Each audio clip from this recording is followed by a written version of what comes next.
Hello, friends. Welcome back to Saturday Evenings Posted Mostly Presents. And today we're presenting logical fallacies. And we are here with most of the Nikwork crew.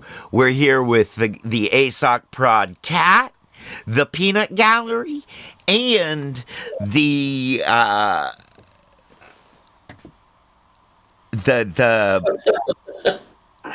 No, you can just say Brock. It's fine. the Brock of my heart, Darth Dragonis. I had a good one recently, and it just slid out of my head. And security team? Huh? He's the security team. Our attack Brock. That's what it was. Yeah, I only act so tough when Cat's standing behind me.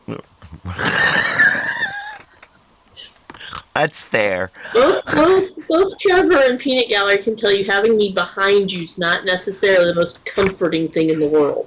No. Friendly fire is a real thing. Flaws. Your butt recovered.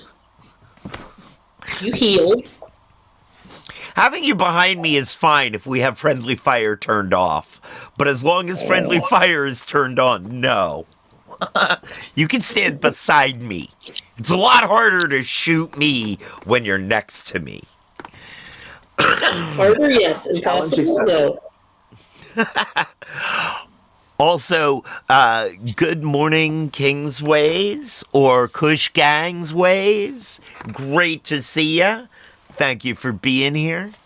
That's not KG Swayze? KG Swayze? 100% that's what I thought the name was. It's... I like to think of it as Kingsways because the guy at... the guy from Kush Gang is an absolute king. But... KG Swayze, I like it. He had it right. It is KG Swayze. Well, there you go. Isn't that awesome? That is great. When that happens.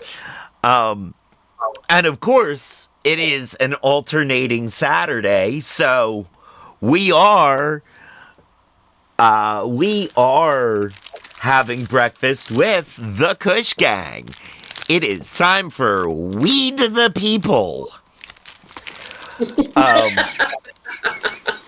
But before we get started with that, of course, the shout out to the Hidden Leaf pre-rolls, of course, provided by the Hidden Leaf.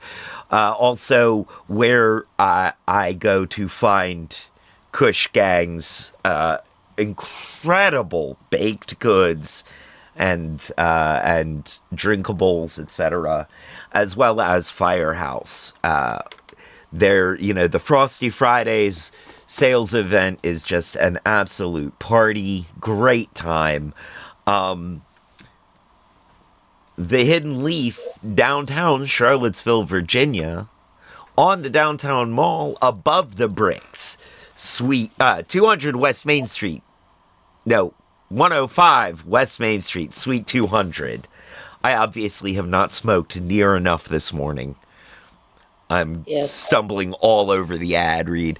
Thank you for the cheer. Oh my God. Thank you for the 101 biddies. Oh, thank you. Yes. 200 Suite 200, 105 West Main Street, above the brick, Suite 200, between Green Cauldron and Hamilton's. The Hidden Leaf, a great place to go with some great buds to get some great buds. A bud? The only thing better than their bud is their customer service. And they do have the lowest prices in town, according to my own highly biased research, by which I mean I was incredibly high when I did my biased research. Check the website for times and events, such as Frosty Fridays, where you can find Kush Gang, purveyor of fine baked goods and delicious drinkables. as well as really good flour, and Firehouse, small batch craft cannabis. The website is thehiddenleafcville.com. That's thehiddenleafcville.com. And of course, we are. Today's show is not necessarily politically charged by nature because both sides employ logical fallacies, but we are opinionated people by nature. And so I would like to point out that all of the opinions you hear expressed herein today belong solely to the expresser of the opinion, the channel, and the company. They do not necessarily belong to any of our sponsors, such as The Hidden Leaf, Kush Gang, or Firehouse. They are all businesses, and they are all, as such, their opinions They don't carry political opinions. Right. Or I at have least, something to say about you possibly misrepresenting one of our sponsors. what's that? They are not baked goods. They are baking goods because you get baked. I would say they're twice baked. Once when they're made, and once when I eat them. Baked to get you baked. Because twice baked implies something entirely different, culinarily speaking. I'm twice baked. That I will not disagree with. Because of the heaviness of today's show, I'm drinking 2 bottles of drip. Don't try this at home, kids.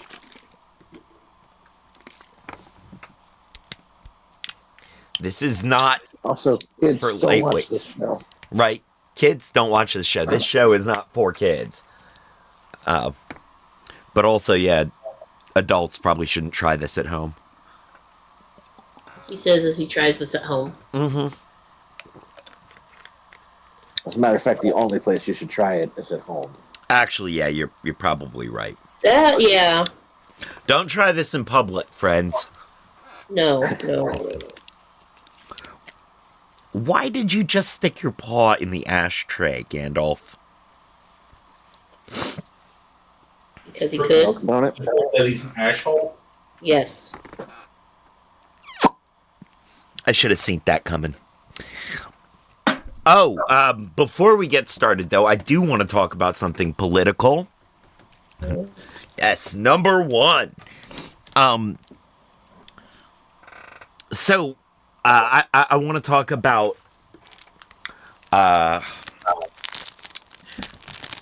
how Trump had a federal judge arrested for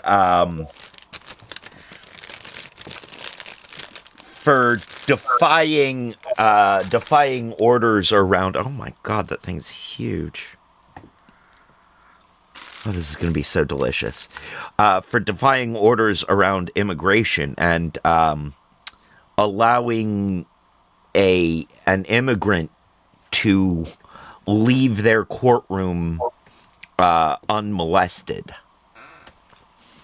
I don't know if you all heard about that. I've heard a little bit. I haven't been able to catch up on it, though. I was sorting through some other things yesterday. This judge let somebody out of a back entrance to not be picked up by ICE. And so Trump had her arrested. Yeah. Tucker Carlson and all the people at Fox and Friends are saying that she was sleeping with illegals. And that's another reason why she should be arrested.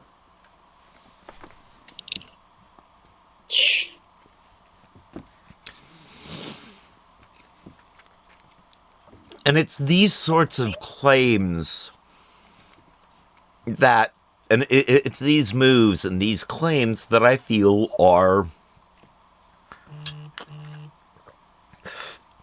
they're bad faith. They're bad faith moves. Mm. And because of that, this is sort of the stuff that I want to look into in the argumentation section is being able to be aware of when somebody is doing something in bad faith. You know, the president's President Treelon's. I picked this up from the Deja Sade, the privatization of everything video. She was calling him President Treelon, and I like it. I like it.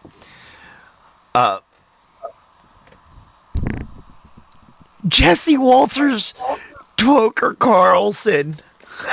Tucker. Like instead of Tucker, it's Tucker because he took over after Tucker Carlson got fired. He's Tucker Carlson. Yeah. Tucker Carlson.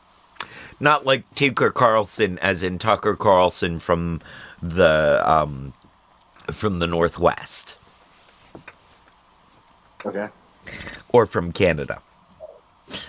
Okay.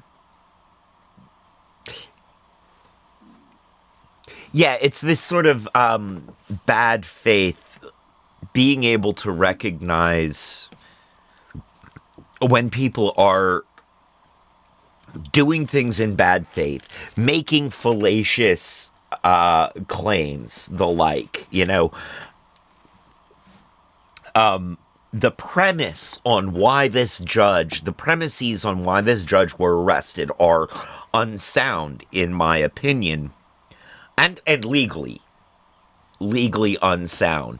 Judges are in their courtroom. They are the highest authority while in their courtroom. So if a judge chooses to do something in their courtroom, like let someone out a side door, doesn't matter if the orders are coming from on high. The judge is the authority there.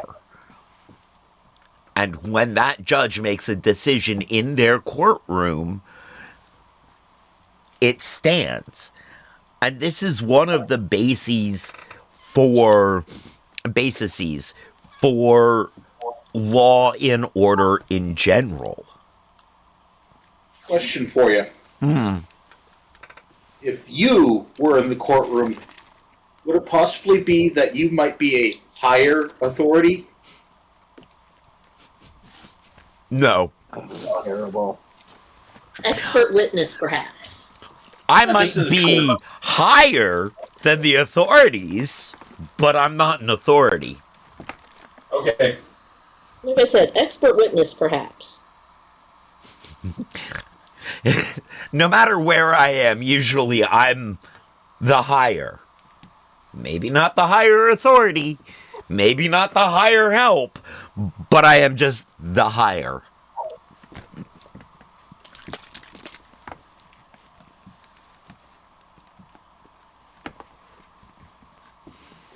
But yeah, the judge having the Fluffy final brown. say in their courtroom is the basis for why we have the appeal system. Mm-hmm. Why we have actual proper channels for things. Mm-hmm. Um, And it is also the... my gosh, that stuff is so good. Also, it is...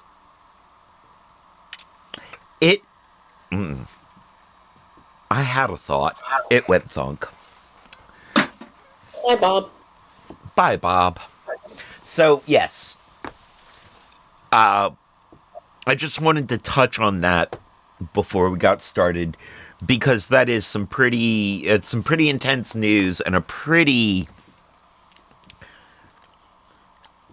that says a lot about how fast we are hurtling towards fascism.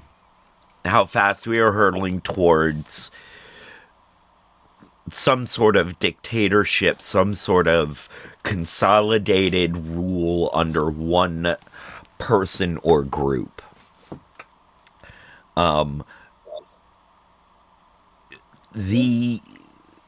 Separation of powers, checks and balances. That's the other thing that it's really, it's really saying, like a speeding bullet. Yes. Kush Gang, yes. Like a speeding bullet. I will say that at least considering the way things are going, the person in charge has the appropriate name. Because in slang, being brought up on trumped up charges has been in use for so long. Right. Overblown, not real. Yeah. Well, he's trying to play the trump card. That too. Yeah. Oh, and of course we do have to quickly touch on so I'm really bothered by this as well. Because it really bugs me when somebody with magical powers does something truly evil with their magic, because it makes the rest of us look bad. And so, like, when they let Vance use his vampiric touch on the Pope, like, that just makes the rest of us witches and vampires look really bad. Have you seen the videos going over the last couple months and how he touched the trophy and the trophy instantly fell apart? Yep. And he touched that and it fell apart? I don't like it. It bothers me because, like, now people like me, wizards and witches like myself, catch flack for people like him. It's like, but but I'm one of the good guys.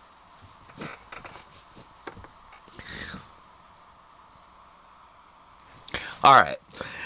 That joke landed terribly, so let's keep moving. No, it didn't land terribly. Just we're kind of left trying to figure out what to say in response. That's all. Let us get moving with this. It's not. Lettuce is evil. It is the flavor of sadness. Yes, but it has THC in it. It's still the flavor of sadness. You can go to kale. Yes. We are gonna play this back at.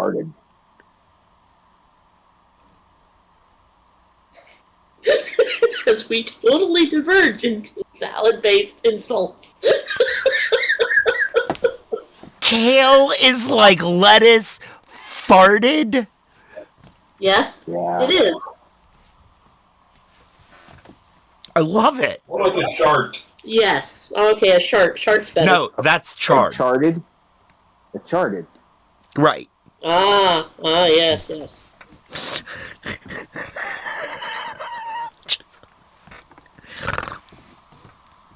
All right. Moving on to something terribly serious. If we must. Must we? We must. I guess we don't absolutely have to, but we are going to because that's what we said today's classwork was. No. Okay.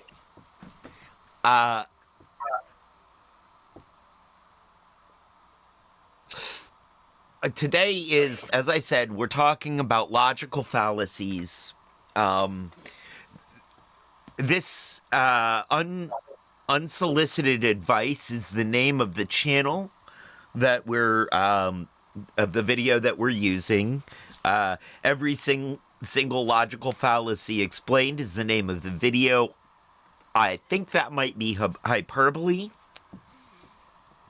but I don't know. But also, I would like to point out that at the moment, this is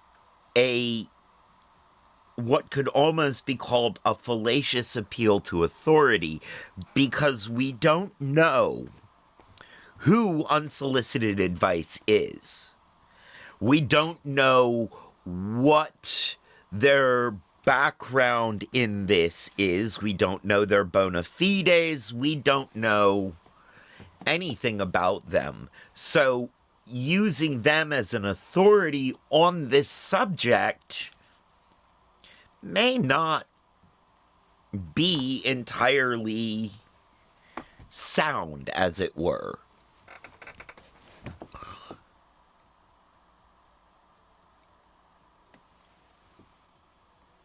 What? Logical fallacies.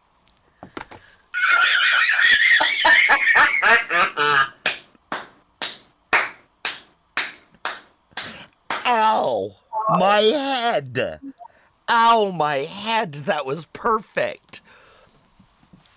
Alright, for those of you at home, logical fallacies. Vulcan penises.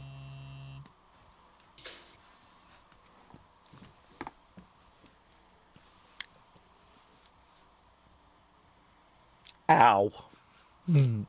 Congratulations.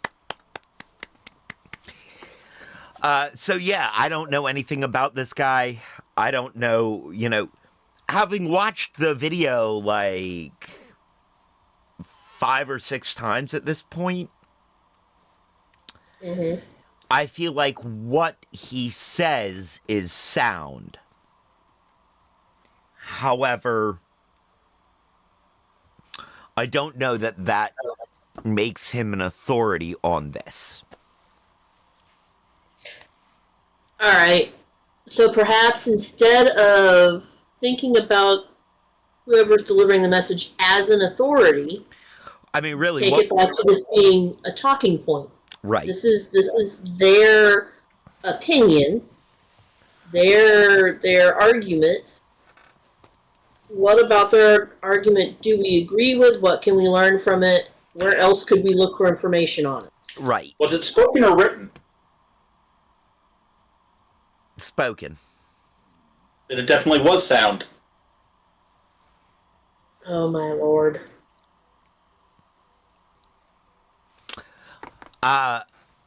This brings up a point, though, kind of. I chose this video over another video because the other video, while I enjoyed it a lot, it's presented by someone who doesn't have a background in logical thinking. The other video is presented by somebody who is a fight choreographer and stage combatant. Okay. So logically, we trust them more? No. The point is here, I think, logically, we keep in mind what we know about the source of the information as we ingest the information, and if the source doesn't, if the source,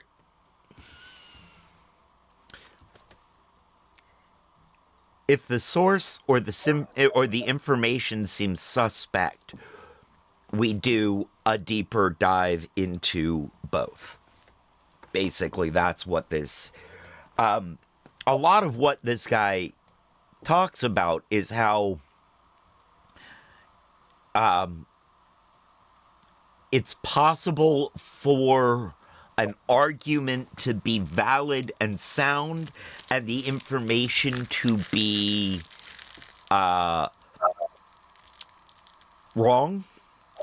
And it's also Yes. possible for an argument to be invalid and not sound, and the information to be right. Statistics.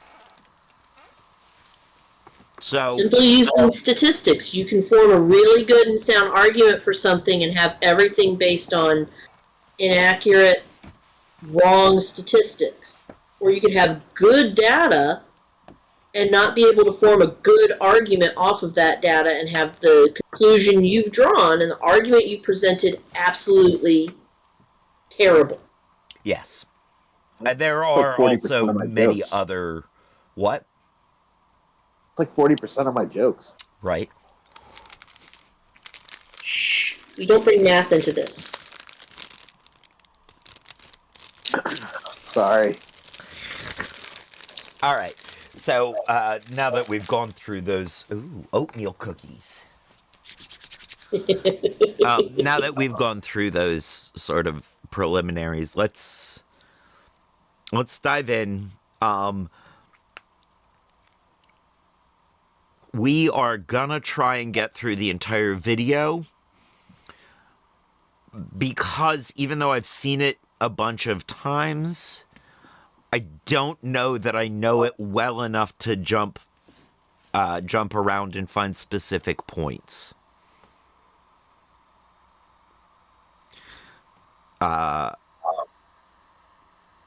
So, are we ready? I don't think so. All right. And fallacies. Perhaps my favorite named fallacy is this video is sponsored by Squarespace. More about There we them go. in just a moment. Logical fallacies are a hot button topic. Every year there are videos that go viral all across YouTube explaining the top 10 logical fallacies or the best logical fallacies and how to spot and disprove them. And these are all well and good. But I want to do something a little bit different. I want to propose a framework that moves beyond simply identifying logical fallacies and instead sees why they are such poor arguments and gives you a way to spot bad debating even when you can't explicitly name the logical fallacy involved. So, rather than listing fallacies one by one, I'm going to break them down into types and then argue. I'm sorry to pause real quickly. I just have to say that is an amazing cookie. Oh, wow. It's special. It is especially good. Ha ha. All right, we can get back to it. I just had to stop and say that about the cookie. You why I think this is a more productive and ultimately much more helpful way of viewing logical fallacies. These types certainly won't be exclusive or exhaustive, and some fallacies will definitely fall into more than one category. But I do encourage you to build upon and improve my framework for your own personal use. This is also something of a sequel to a video I made a long time ago about logical fallacies, and it will cover some of the same material. But there's also plenty of new stuff. So if you've seen that one, you will still get a lot from this one. By the end of this video, I hope that you won't even need to use these named fallacy labels at all. But let's begin with the easiest kind of fallacy to define, and step into one of my favorite topics, formal logic. But before moving on, I want to take a brief moment to thank today's very kind sponsor, Squarespace. If you're looking to build a website, then you know it can be a real pain. .com/unsolicited advice and use the code unsolicited advice to get 10% off your first purchase of a website or a domain name. Thanks again to Squarespace for sponsoring this video, and let's get back to it. 1. Formal approaches. The word logic is used in a surprising number of ways, from denoting particular systems to just meaning thinking well. When I was at university, I mainly studied formal logic, which is a type of language designed to establish which premises imply which conclusions. In other words, what we can infer from what. That sounds a bit abstract, but we've all encountered this sort of thing in its basic form. Take the following argument. 1. All men are mortal. 2. Socrates is a man. 3. Therefore, Socrates is mortal. Everyone can recognize that this is a good argument. But more than that, it is valid. That is, if all of its premises are true, its conclusion cannot be false. If all men are mortal and Socrates is a man, then Socrates just must be mortal. This is because the argument has the following valid logical structure. 1, for any x, if x is f, then x is g. 2, a is f. 3, therefore a is g. Formal logical systems set certain rules which dictate which moves in an argument are valid and which are not. That is, which preserve truth and which allow for mistakes to creep in. These rules can vary between different logical systems. For example, while classical logic states that any statement must be true or false and there is no in-between, in three-valued logics there is truth, falsity, and some third thing, which often stands in for something like, I'm not sure. So, whereas in classical logic, the argument structure 1, not A, 2... In computer language, it's called fuzzy logic. Therefore, Okay. A is valid. In many three-valued logics, it is not. Classical formal logic provides one very neat framework with which to look at many logical fallacies. For all the sway they hold in popular discourse, most logicians don't really talk about particular logical fallacies, but simply identify whether a given argument or proof is valid or not. Some fallacies just use an invalid argument structure, like the following. Like a relentless weed, moderate to severe ulcerative colitis symptoms can keep coming back. 1, if Socrates were here, then people would be angry. 2, Socrates is not here. 3, therefore, people will not be angry. This argument looks almost exactly like a valid logical structure called a modus ponens argument, where if A implies B and A is true, then B must also be true. However, the actual structure of this argument is if A implies B and A is false, then B must also be false. But this simply doesn't follow. We can clearly see this in our example. Even if Socrates were not there, irritating everyone with his incessant questioning, people could still be angry. They just have to be angry at something else, like the weather or a substandard pot of tea. This fallacy is known as denying the antecedent. As we said, it's a mistake in logical structure. It is perfectly possible that all of the premises would be true and the conclusion would still be false. It is invalid. If we were being technical, then every fallacy of logical structure is just an example of the non sequitur fallacy. This is Latin for it doesn't follow, and it identifies an argument as invalid. This is why, if logicians are criticizing an argument, they will tend to say, this doesn't imply what you think it does, or this argument step isn't valid, rather than pointing to a specific named logical fallacy. It's worth noting, a good number of fallacies do fall into this category. Let's call them loosely fallacies of form. For example, the fallacy of composition is when you infer something about the whole set or collection of objects from properties about the objects themselves. I like this The fallacy of example. composition is quite interesting, because sometimes it actually does get you to the right conclusion, but its structure does not guarantee that you will find the right conclusion. For example, here is a solid argument that still, technically, uses the fallacy of composition. 1, every part of this house is made of Lego. 2, therefore, the house is made of Lego. The general structure of this argument is every X in collection Y holds property F, so the collection itself holds property F. However, we can immediately see that this isn't always the case. For example, 1, every brick in this wall is under 30 centimeters long. 2, therefore, the wall is under 30 centimeters long. In both cases, the form of the argument is fallacious, but in the first argument, it still worked because it just so happens that if all the parts of something are made of a certain material, then the whole thing is also made of that material. This doesn't hold for properties like length or shape, and so the general argument scheme cannot be relied upon. We must assume some auxiliary premise to make it work. And this illustrates another general point that's going to become incredibly key in this video. Just because an argument is fallacious, it doesn't mean that the conclusion is definitely not true. This is especially the case when it comes to formal fallacies, because validity is an incredibly high bar to jump over. It means there is no possibility where the conclusion is false, provided that all the premises are true. For example, the following is a really quite persuasive argument, and most people would say it is, in some sense, good, but it is still definitely not valid. 1, every morning so far, the sun has risen. 2, therefore, the sun rises every morning. Of course, this is a perfectly normal inductive argument, yet it is technically invalid, because it is possible that even though the sun has risen every morning for billions of years, it will stop rising tomorrow through some unpredictable change. Logical validity is not the be-all and end-all when it comes to argumentation. Additionally, the second property of an argument that logicians are often interested in... What was that?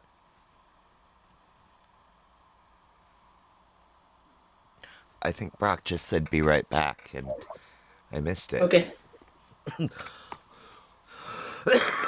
I do want to take a moment, because we've run through a bunch of stuff real quick there. So, it's easy to see how there are flaws in a lot of forms of reasoning. when those structures that are used for reasoning are expanded to be generalized. And again, I think that this is one of those. This is that thing that he's going to come to later about case specific stuff, where it's like, in this case, we can say that this logic argument holds true or is valid and sound because in this case the circumstances are such. But we can't make this logic argument as a larger whole. In every case, this logic may not hold true. I think that's what we're finding out, is that's a large part of real world application of this.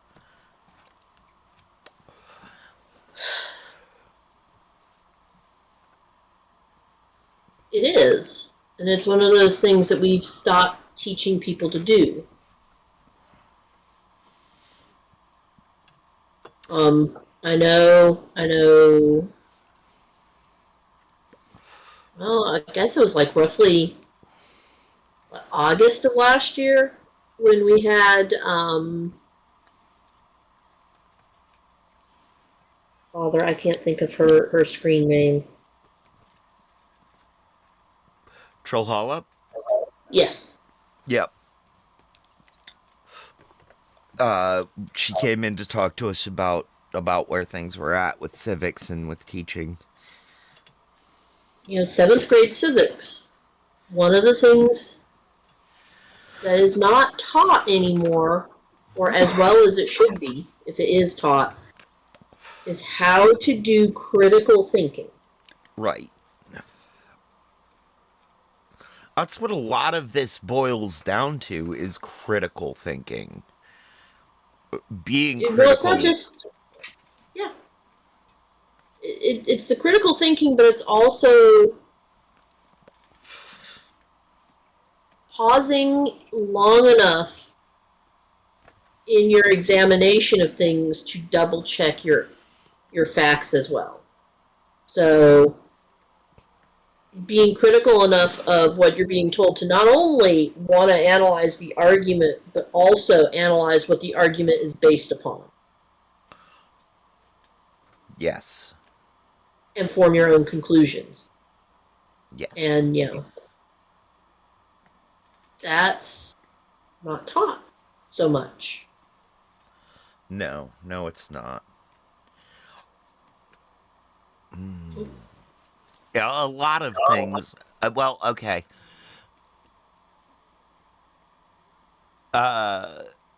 Kush Gang says, definitely missing in education. My son is 19 with almost no critical thinking skills. Yeah. I could get up on my leftist soapbox and put on my Hotep hat and say, and they're doing this on purpose. They're trying to reduce critical thinking skills in the population so that they can maintain the status quo and maintain power. And it's all the fault of the man. And while I actually do believe that, I also think it's a little more nuanced than that. I just got done watching a video, really, really good video about a movie called They Cloned Tyrone. Okay. And it's the video is pointing out how a lot of times what we're presented with as street culture, black culture, is actually it's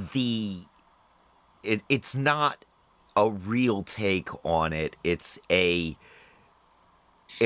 take on street culture through the lens of the petite bourgeoisie, through the lens of people who were only adjacent to it, didn't necessarily live it. A lot of respectability politics involved. A lot of to get out of the street, all you have to do is try hard enough. And that is a disingenuous, I think, a disingenuous take on it. And that was the argument being posed by the video maker, by the presenter. I mean, it is disingenuous, but it is also the next step of the general lie of the American dream. Isn't it? Yes. I think where I was going with that is that it is this. I don't want to go. I don't want to go saying it's the white man. It's the white man deciding, or the rich man deciding to actively keep us down. There you go. So much as I want to look at it at this and go, it is a systemic problem, and it may not have there may not be a single person that we can blame, like as an individual, but it is. But we have to blame the systems that have done this. We have to blame and we have to blame the systems that continue to perpetrate this and perpetuate it. You can blame the rich man for that. I mean, I do. All right. It is both a systemic problem, but also a very human problem that you're going to have because we are humans, which is it boils down to even the most energetic, type A, overachieving, driven person, if given the opportunity to do two things, will pick the easier and less stressful of the two things. Yes. So, if it is easier and less stressful to circle a bubble on a sheet versus thinking about what answer you need to do and write down, they're going to do that. Yeah, that is true. Kush Gang says, speaking for the community but not as an authority, it's systematic problem and a problem within the community itself. I had to travel to understand that. Yeah, exactly. And I don't know. I don't know that I am in the community enough to even make that assertion, you know? I just want to make sure that, because I do not want to be trying to tell the black community how to be, even if it is,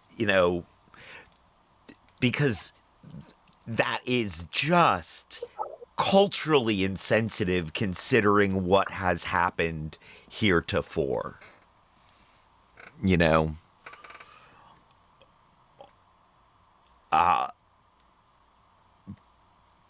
It is,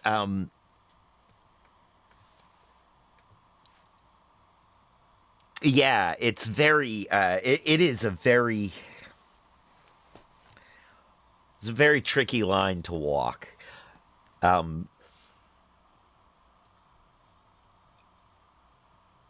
The. Oh, I was in commercial. What did I miss? Sorry. I brought up how you said speaking for the community, but not as authority. Systematic problem and a problem within the community itself. And I was saying that I don't want to tell the black community how to be, because obviously I don't have the authority to do that. All I can do is observe and understand and try to understand. I feel like I feel like I just got lost a little bit. I'm trying to bring They Clone Tyrone back to the logical fallacies.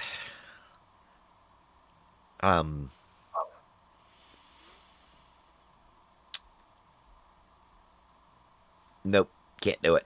Got lost there. Got lost. Oh well. That the movie shows how the perceptions have been presented to provide a false argument. Yes. Yes. Not necessarily a false argument, but a simplified argument. Very simplified argument that misses large portions of the truth. Which I would say is a false argument. When you're saying that, if you take the story of who put the pepper in the pot, are you familiar with that story? Vaguely, but not really. Yeah. People are cooking, and everybody remembers to put pepper in the pot, and then they go taste it, and it's way too peppery because everybody put pepper in the pot. So the simple argument being, we put pepper in the pot, and now it's horrible, is false. Because what you leave out of that simple argument is the fact that every single person in the family remembered that the pot needed pepper and added some, and nobody checked in with each other. Even though both of the facts in the statement are true. We put pepper in the pot is true, and the stew is horrible is true. Just because you added pepper doesn't mean a correlation is not necessarily there. Right. And in this movie, I think what I'm trying to get to is just because the white man has done all of these medical experiments on black people and has tried to control black people and has tried to, you know, just because the white man is awful doesn't mean that the white man is the only problem on the streets. I think that's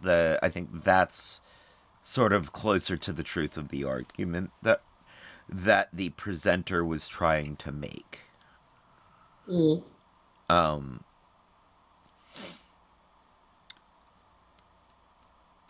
I do think that the white man is responsible at the top for almost all of the problems that we find on the streets. When you look at it, it's because when you follow the history back, it's because the white man did all the things he did.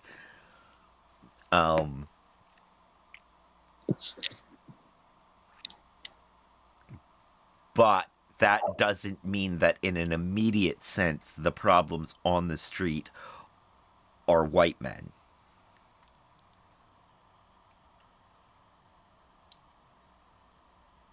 I want to be real careful with that thought process, because somewhere in there, it seems a little.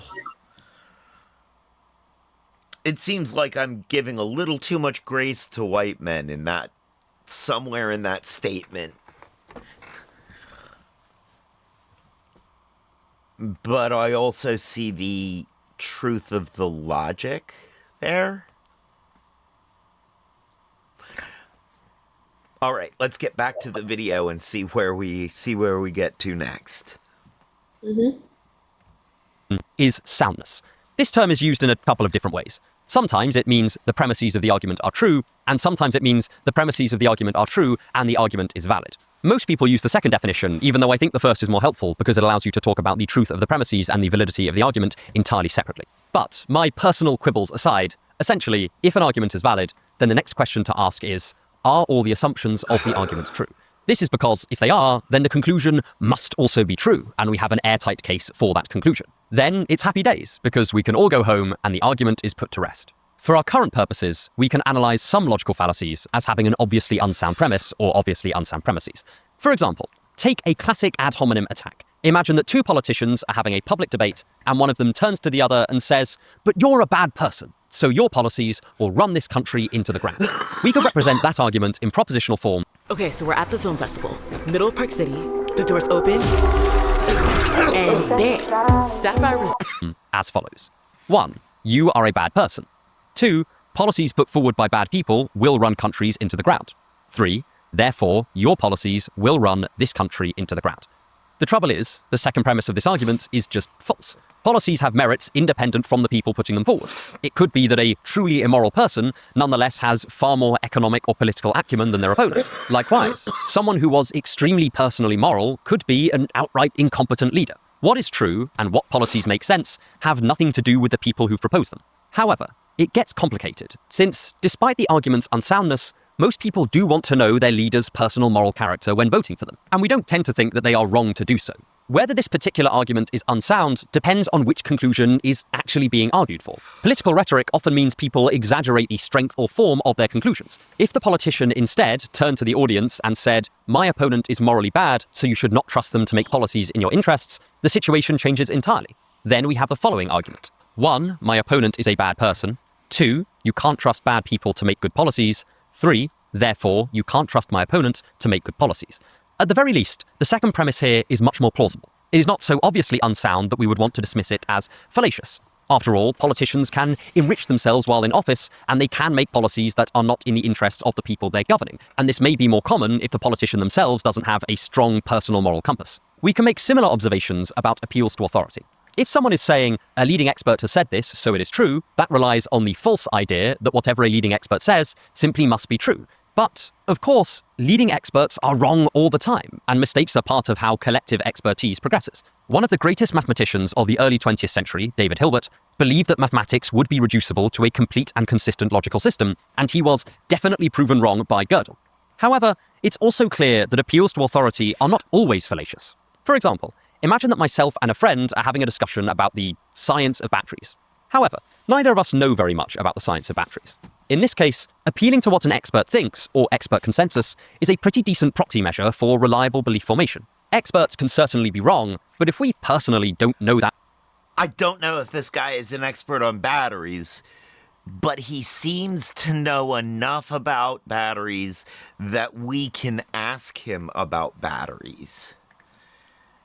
Going back to my statement earlier about this might be a fallacious appeal to authority.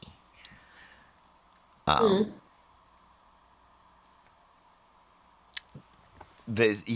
don't know if I don't know if unsolicited advice is a philosophy or debate pro. But they seem to know enough to they seem to have enough expertise, or more at least than I do, to be able to present this.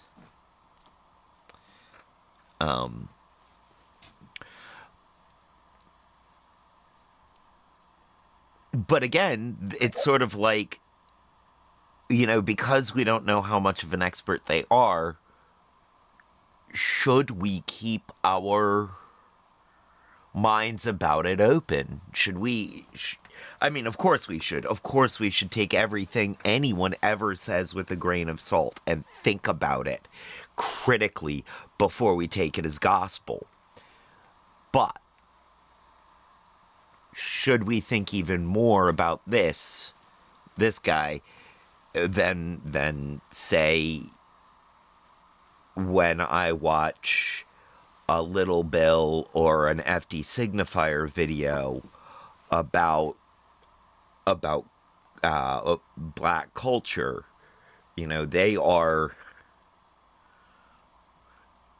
They're definitely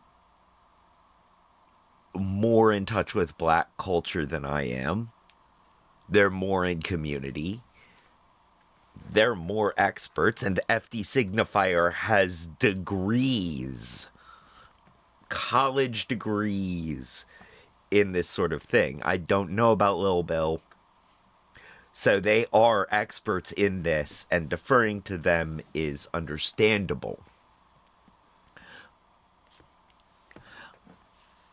I just wanted to put that out there in the thougtosphere, for as we move forward. As we bring it back to, or as we watch, if you keep the basic premise of critical thinking in mind, is he making a decent argument? Yes. Why do you feel it's a decent argument? Why not? So far, it feels like it because it feels like all of the information that he's giving to back his argument up is good information. Is he giving information that you can go look up and fact check or double check or find elsewhere? Yes, he's giving receipts. Then, even if he's not necessarily a specific person with a degree in this, it seems like he's doing a good job, and it's fair to keep listening and see if there's a spot where he goes off. Okay. Also, I don't fully trust myself to know if someone else is.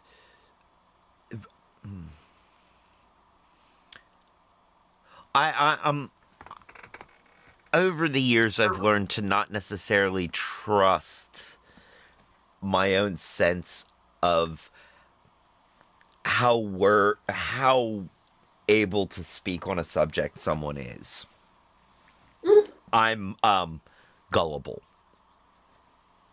Well, not just gullible, but the fact of the with the way technology has moved and changed, people nowadays are speaking as if they're very knowledgeable on a subject, and all they've read on it and know about it are 3 BuzzFeed articles. But no, the worst part is they're just reading the headlines. They're not actually reading the articles. Right. Exactly. That's all they've got are the headlines from 3 BuzzFeed articles. But because they video well, they do Instagram well, they do TikTok well, they come off sounding way more knowledgeable than they are. And that's where you go, okay, you've mentioned this as something. This is something I can research and see if this is a real thing or blowing smoke. If you're blowing smoke and I see, 5 different articles about this and they're all from places that I know are not good news sources, I know not to trust you. But you have to have the critical thought of, can I trust you? And then the next one of, what can I go look up about what you say? What can I see for myself and check on? Okay. I see where you're coming from. I can appreciate But let's not that. also forget the Disney principle here, Yeah. where if you're pretty, you're right, and if you're ugly, you're wrong. Exactly. Man, I don't know. I don't know that I believe that principle to be true. I mean, I know it holds true 90% of the time. But if that were completely true, then Money nobody equals pretty. would ever True. believe me. And the thing is, people believe me in some of the Uh-huh. craziest and dumbest moments. I don't ever let it go on for long. But there are Okay. times when I will just say some old bull crap to say some old bull crap. Just I never let it go on for more than a couple of minutes before I'm like, no, I'm just kidding. I don't know. Or why would you believe me? You know? But people, Um, and I don't. I'm pretty sure that objectively I don't hit the pretty standard. I well, don't. that's if you are taking the pretty standard as a for society. Keep in mind, generally that 90% where it holds true, you're talking about 90% being uh, in big vast things like a popularity contest. Yeah, yeah, you're right. Individually taken on a person by person basis, the pretty standard changes. Also, the pretty standard could probably be swapped out for the charisma standard in individual cases, and I have a pretty high charisma. Yeah. So, Well, not just that, but there are multiple things that go into quote unquote pretty. yeah, Charisma is one of them. yeah, Money is one of them. There's also the fact that if you say something or do something with enough confidence, people are going to start assuming that you're actually doing it. and that is also part of it because I can speak with confidence. I'm an actor. Of course, I can speak with confidence. I can confidently As say that I can act like I have confidence. and as my mother discovered, if you walk around in an army barracks with a clipboard long enough, everybody assumes you know what you're doing all day. I love that. Of course, this is also the same woman that managed to somehow make the clip for her rifle fit backwards and absolutely stumped the drill sergeant on that one. There are lots of ugly millionaires. But because money equals pretty, as Peanut Gallery pointed out earlier.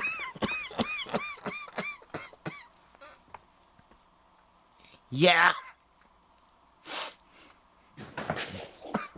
And you don't have to actually have the money, you just have to walk around acting like you do. Oh God. Again, confidence. So Alright. yeah. Pretty equals, honest and truthful and the person that you're gonna do whatever for, and anybody that's not on that quotient gets ignored at the very least. Yeah. We've been I feel like those of us with critical thinking skills have been fighting against that Disney principle for as long as we've had the ability to rub two thoughts together. It's this bane for a lot of people. No such thing as ugly millionaire. Yeah. No, I could definitely argue against that. Yeah, but that money make it pretty easy to look past they ugly. Maybe for some people. Honestly, it depends yes. on the kind of ugly. Yes, it does depend on the kind of ugly, and it does depend on the people. You know, I think everybody in this room will always see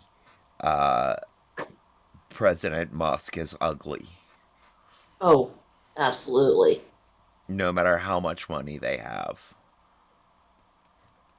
I'm not even in that room, and I agree with you.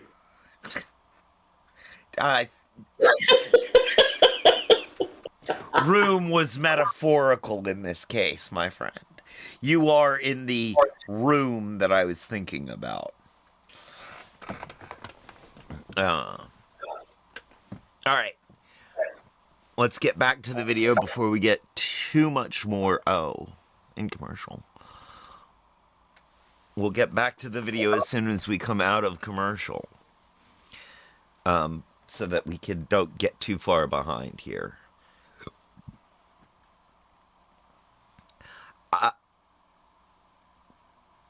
I do think it's important that we go through these,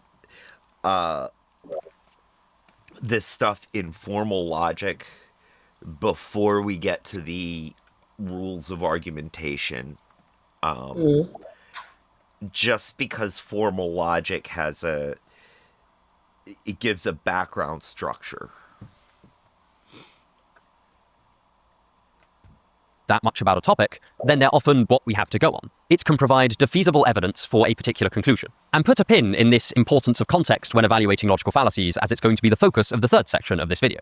Considerations like this mean that while formal approaches to logical fallacies are fantastic in a whole host of ways, and I think that if everyone learnt basic propositional logic, the world would be a much better place, they don't do justice to the full complexity of argumentation. For one thing, contextual factors like the prior knowledge of the arguers and the strength with which a particular conclusion is put forward seem highly relevant to whether a given argument is fallacious or not, and this isn't necessarily captured neatly by just using formal systems. Another way of looking at matters might be more convenient or more practical.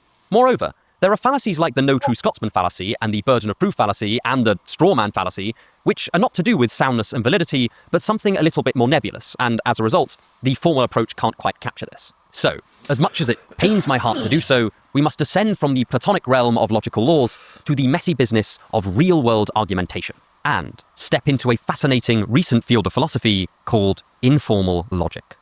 2. The argument game. In Ludwig Wittgenstein's posthumously published works, he gave one of the most famous analyses of language in history that went on to influence computer science, linguistics, philosophy, psychology, and more. Whereas many traditional theories of language tended to focus on the semantic content of statements and the pure logical relations between them, Wittgenstein's later works were much more concerned about what language does and the different purposes it can serve. He called these purposeful ways of using language games. And similar to other types of games, they have certain rules and certain expectations. Just like how, when you're playing chess, there are appropriate ways to move the pieces and inappropriate ones, there are ways to get conversations wrong, so to speak. Some of these language games are very obvious and have very obvious rules, like a cross-examination in a court of law, where there are explicitly defined constraints on what can and cannot be said, and someone actively enforcing those constraints at the time.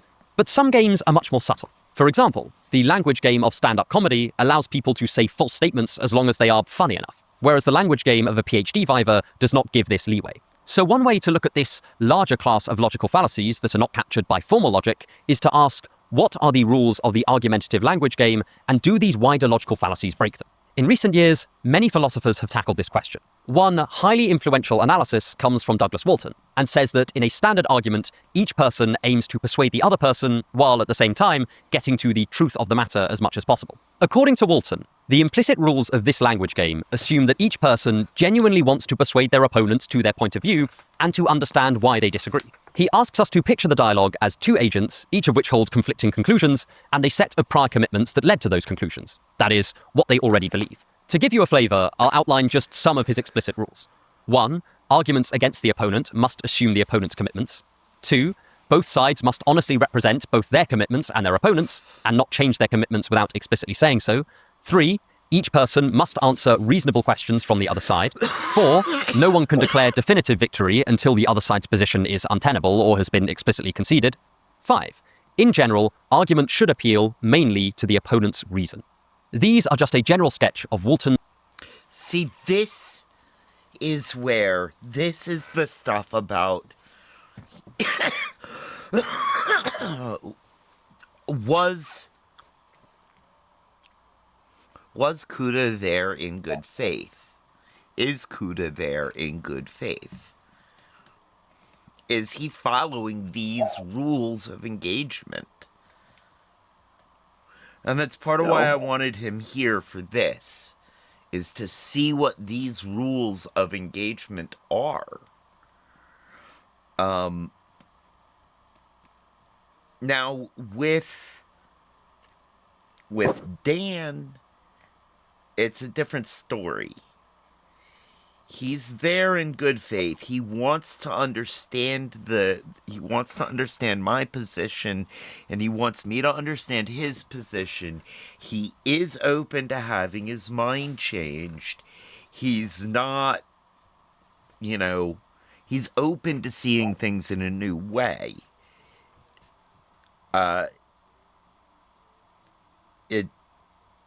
It's just that Dan's background is not in formal logic. So His background is thinking wasn't encouraged in his background. Thinking All right. critically, exceptionally not so. So that's Before an we go uphill any battle.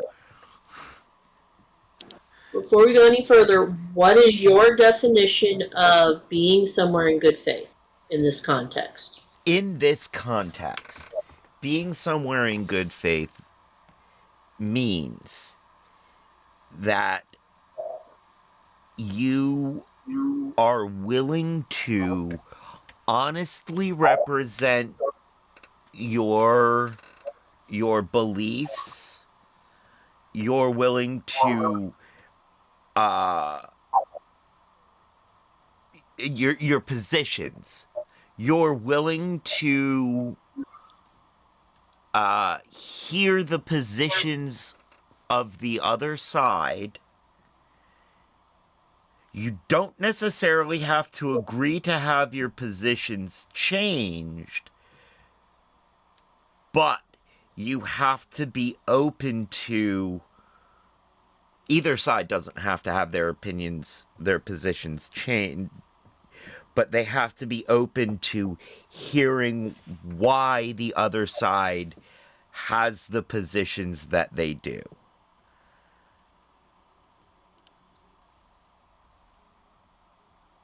Then, given that, I would say up until this week, it would appear from everything I've either seen or read posted that up till this point, it appears Kuda has been participating in good faith and trying to. Except that he never really stated his positions. He said, what he said is, I'm center right, and I feel attacked by the left. Those are well, what he not... said was, I don't feel representation anymore. So I'm guessing in his 25 years, he had 95% white people on television and stuff, and now it's down to like 87. And oh my God, I just cannot handle that 8% loss of representation. Okay, he doesn't feel representation. That was his position.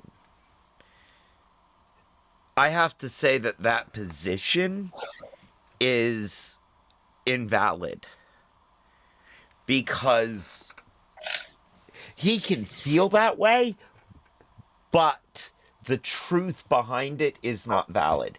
His feelings are his feelings. Yep. And you're allowed to have them. He's They're not allowed to have facts. them. They are not facts.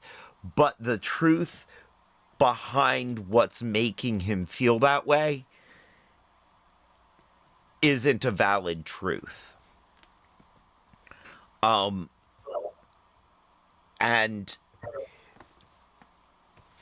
I think that I think I don't think that that makes him immediately be in bad faith, but I think that puts him in a starting position of being in danger of being in bad faith. I'm I think going the to ultimate- disagree on that one. Okay. All right.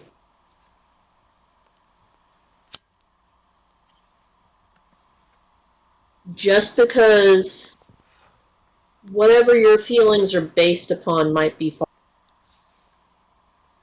all that means is that you haven't actually thought enough about what's going on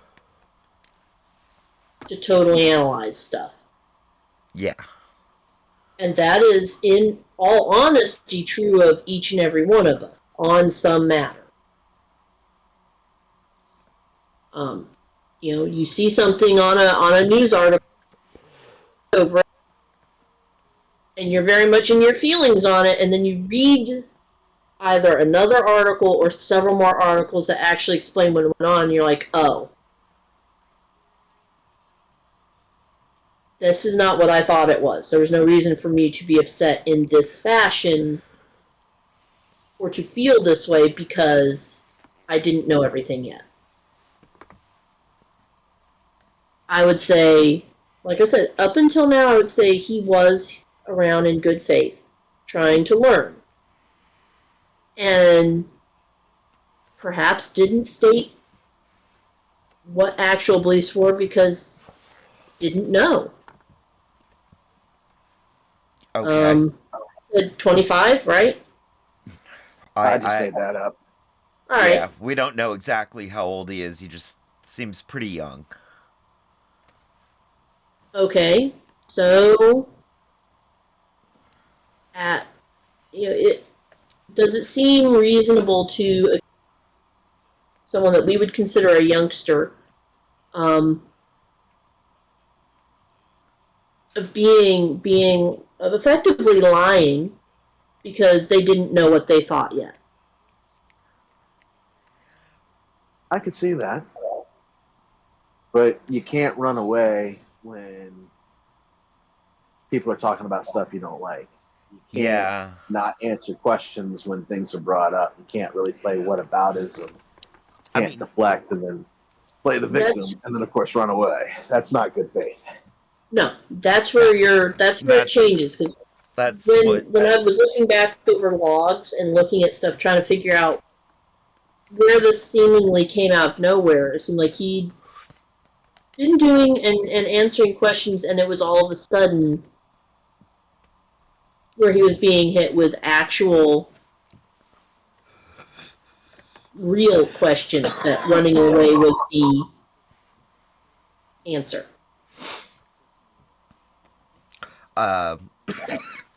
In any case, I see where you're coming from, Kat, and I can concede that as valid. My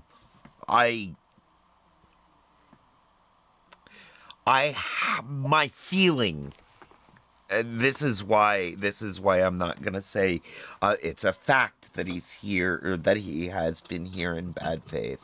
My feeling is that he was here in bad faith the whole time, and I think part of it is he doesn't. Part of what also defines bad faith is that he doesn't have to know that he's here in bad faith.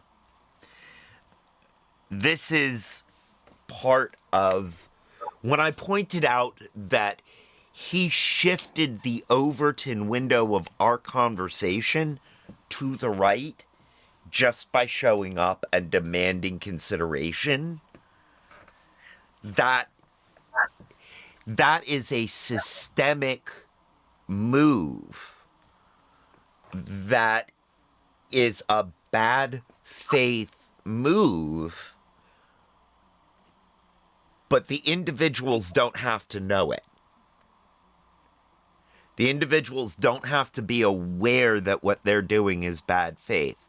They are only asking the questions that they were told to ask. They are only, they're only following orders or trying to think for themselves. Crazy how those two things have become synonymous. And by doing what bad faith actors have told them to do, they are spreading that bad faith. And that's where I think he's here in bad faith. And I don't think he knows it. Have a good one. Great to see you. Thank you for being here. Much love. See you around. And those brownies, man. I hope you pass on your recipes to somebody. I know they're ancient secrets and you'd have to kill me if you told me. But I sure hope you pass them on to somebody so that they keep happening, because they are amazing. Okay. Just take Brock and leave him in their tent so he can absorb brownie recipes by osmosis.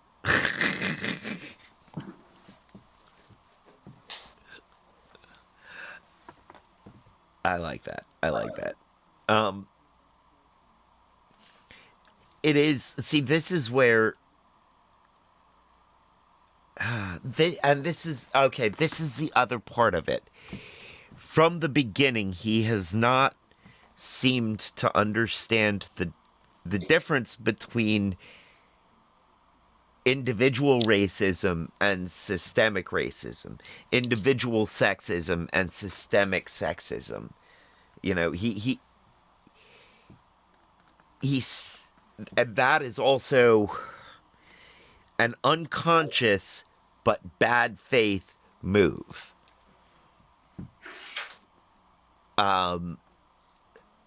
Now, I have to argue with you there. Okay. Unconscious, in my thought process, it eliminates bad faith. Bad faith is an active choice to not allow or to specifically focus. Not sure how to phrase it. No, what you're saying is that bad faith requires a conscious choice. And what I'm saying is that bad faith doesn't. And again, I see where you're coming from. And I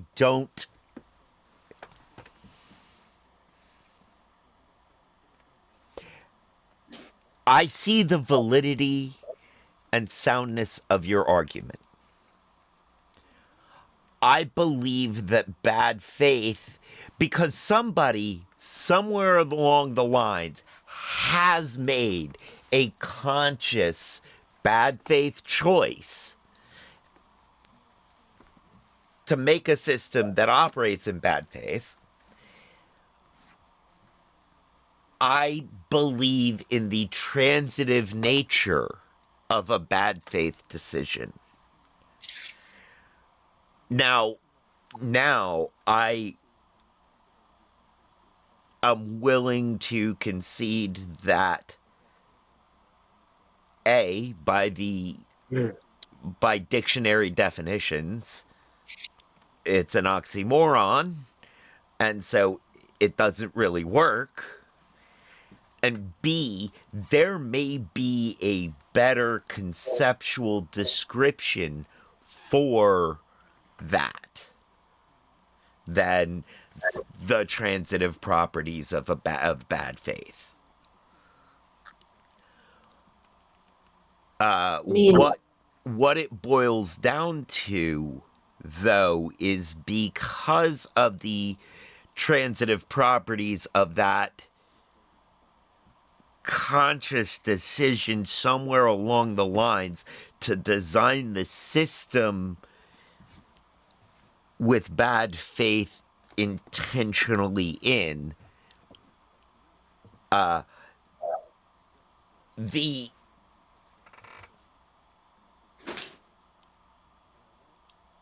the resultant actions and belief sets have been destructive.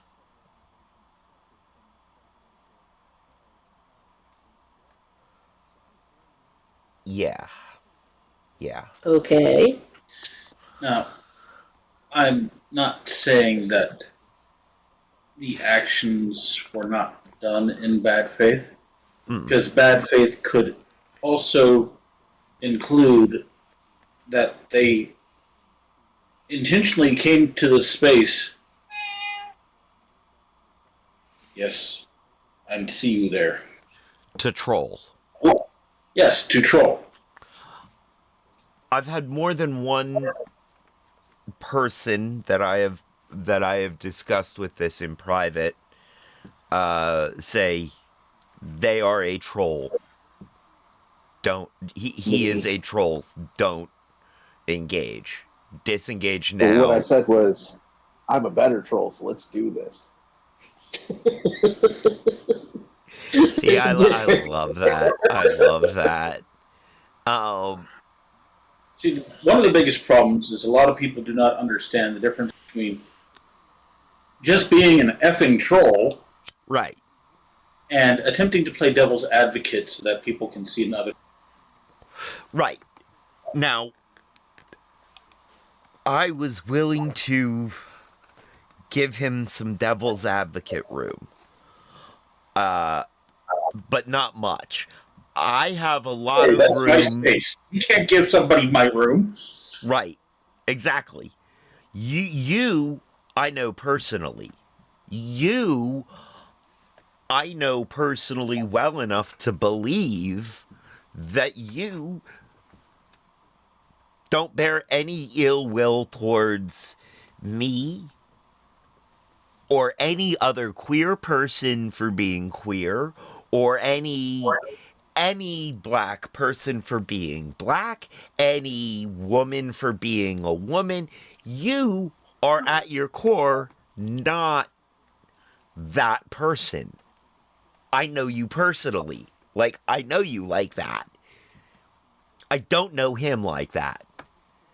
So and when somebody wants to play devil's advocate, I think specifically if they're going to do it with me, I need to know them like that. I need to know that they are not that person, that they are just asking those questions to keep me honest.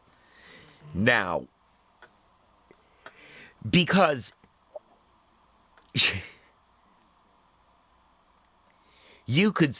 one could say that they are saying things ironically, but if no one else can tell that it's ironic, then they just look like the kind of person who would say those things. Right? At that point, it changes from being ironically to moronically. Right. I have no idea if Kuda is playing devil's advocate to play devil's advocate. I have no idea if Kuda is... I mean, I kind of do, because he kind of said, no, I voted this way on purpose. And Well, he voted that way because he didn't want the overreach of government, but he was fooled into thinking that Trump would not overreach. right. And that's, yeah. That's not That's something that a lot of people are realizing, Yeah. that they were fed a line.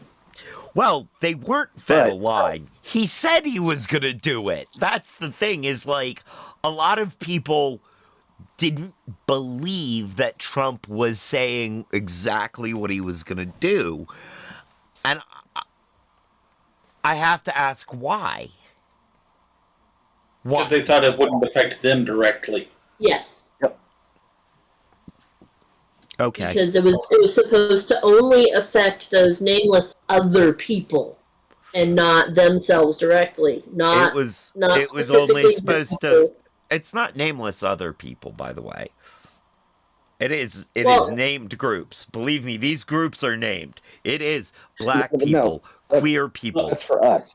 No. poor The, people. That's the not medicine for thing them. wasn't supposed to affect them. It was the people that it affected. It was supposed to affect those nameless people that were supposedly stealing, Yeah. which included the named groups and the non-named groups. Okay, that's fair. That is fair. Majority of the non-named groups, like the Haitians in Springfield that are eating the cats and the dog. Yeah, which all that magically went away. Yeah, Right. amazing. Amazing. But yeah, they were fed the line of this is going to happen, but it's not going to bother you because you're supporting me, so it's nothing that I'm doing is affecting Right. everybody that doesn't support me. Right. It's only going to affect the others. And even though there is a named group, they are still under the title of the others, which makes it easier for blind eye and say it's not in my backyard. Right. NIMBY. And then it hits in their backyard, and they've got. And they go, oh, wait, this is not good. No, what they say is this is what we wanted all along, and don't worry, it'll be better in the future. That's what some of them have been saying. You watched the, Brock, did you watch the privatization of everything video already? Yeah. Wait, Much you as said I hate homework. Yeah. Oh. Well, no wonder it sounds like you're... No wonder the language sounds similar. I was about to be like, wow, Brock, you used almost exactly the same words as Deja Sade. But this is nothing that I got from the video. No, This is no. stuff that I have known long time. Yes. Also, again, like, we are not leftism 101 over here. Just remember that. Not you guys in the room, but like everybody else. If you're not... but the problem... Huh? The problem is that a lot of people tend to use humor as a way to dip their toes in something. So for I'm not going to say the innocent bystander, but for the person not paying actual attention, wandering across one of your videos where you're being really, really funny and then they're hit with something political, they're like, oh, okay, this is a good way to get into this and learn more funny. So this is a funny person that has a little bit, and then they wander a little bit further and they're like, oh, whoops. I mean, I'm sorry, I was here for Leftist 101. Defense courts. Exactly. That is exactly what it is. You don't know, you don't necessarily realize it, Peanut Gallery, but you're well past the leftism 101. Like, when we met, you told me you were an independent, that you definitely weren't a Democrat. And it's like, yeah, I respect that. I respect that. And that you might hold some views that... But the more I got to know you, the more it's like, oh, you're just a leftist by any other name.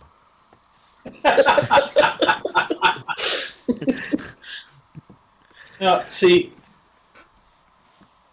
I like another friend of mine would classify myself by the dictionary definition of libertarian. you're out here for personal liberties. Yes. And okay, and on a very basic political level, I argue that the best way to maintain our personal liberties is to have a large centralized government dedicated to upholding our individual liberties. I mean, as long as it's actually functioning in that respect, I mean, yeah. yes. Yeah. I mean, See, that's where we disagree. We agree on the same goals. We disagree Yes. on the methods to getting to those goals. And But we understand the goals well enough that we're willing to debate the nuances as opposed to saying, you're just effing wrong and I can't deal with you anymore. right. And we're both also capable of seeing that this is one of those cases where the truth lies in between. This, big government, little government, this is one of those cases where both sides can be correct and the truth in the middle can be correct. This is that kind of situation, unlike situations where it's like trans women or women. There's no, the other side of that argument, there's no in between. And the in between, you can't go, oh, well, there are two sides, so the truth must be in the middle. There is no in the middle there. It's one side is saying, please acknowledge my existence as a human, and the other side is saying no.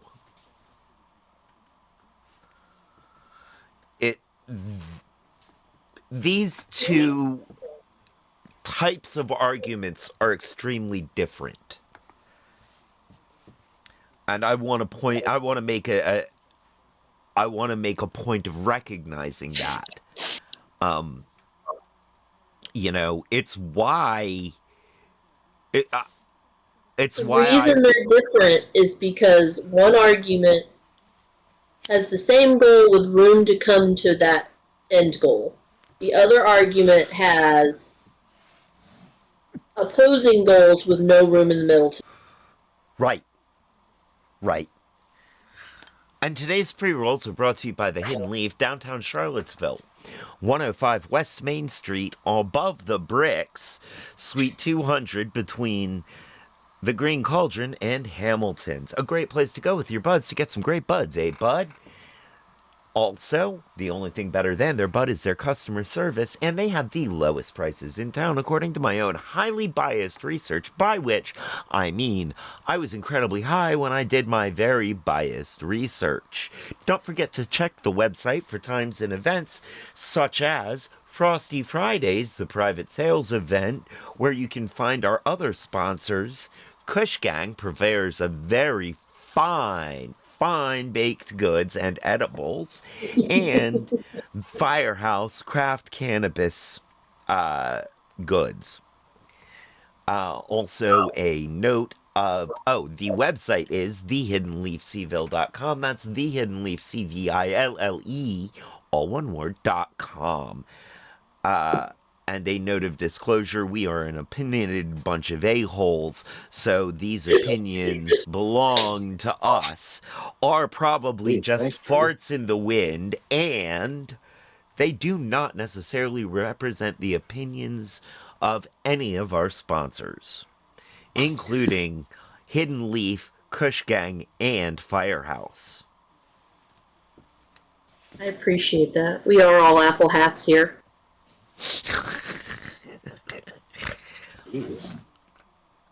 So obviously the 2 bottles of drip have kicked in because I barely stumbled in that ad read at all. Even when you changed it up, Right? threw in words you don't normally say.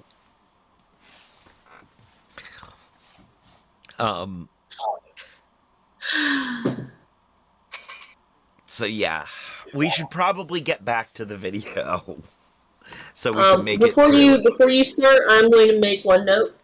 Yes. I've been trying to look up this dude while we've been talking. Yes. I have not been able to find anything about him specifically, but I'm gonna keep digging a little bit because I'm now curious. But he does say specifically that he is applying philosophy to various things, and that you take what you agree with and leave the rest. Sounds all right. Sounds all right. I mean, he is very well spoken. He's very good at conveying his point. I did have to go through and rewatch this 5-6 times because it is a lot of information all at once, and it's very heavy, and the information itself is a little slippery. It is, but it's the kind of thing where if you go back through and you note down the what he calls the different argument styles, the different logic styles, that is something that we can. The way he's describing them, it feels very much like he's or paraphrasing them right out of a textbook. Yeah. Which means that somewhere out there's a textbook I can pull up and we can use as a reference source. Possibly. Although he also might possibly be using someone else's video just like we are. Because there are bits of it that sound familiar from other videos. Which very well could be, but if that's the case, then someone out there still used their textbook to write. And I think it might be this fella right here, Alex O'Connor. I watched one of his videos. I watched a video of his on... it was about half the length of this. It was really good. Not as in-depth as he's going, and a little bit more personal. Yeah. But definitely felt like Alex O'Connor might be a little bit more of an expert. I know that they did a podcast episode together. Oh, Unsolicited Advice and Alex O'Connor? Yeah. Interesting. That was one thing that I found. Like it seemed like they did. I don't know what they were talking about because I haven't been able to watch it, but they have had contact with each other specifically. Okay. That tracks. Apparently, Alex O'Connor interviewed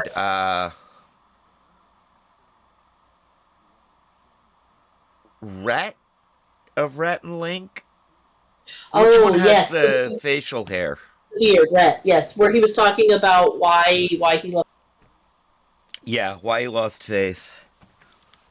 Yeah, I've been tempted to watch that one. I've been tempted to watch that one, but like, I've been concentrating on the homework. All right, so yeah, let's go ahead and get back to it. This guy seems like he may be enough of an expert. So is your ear all right, dude? I think what you need to, one of the things you need to drop is worrying about whether they're an expert or not. I honestly am not worried about it that much. It's more like I point out that we are doing this logical fallacy while we are learning about logical fallacies, just so that we bear in mind how fallible we are. Wait, does that mean that if we're fallible, does that mean that we're a certain shape? Or can take the shape of?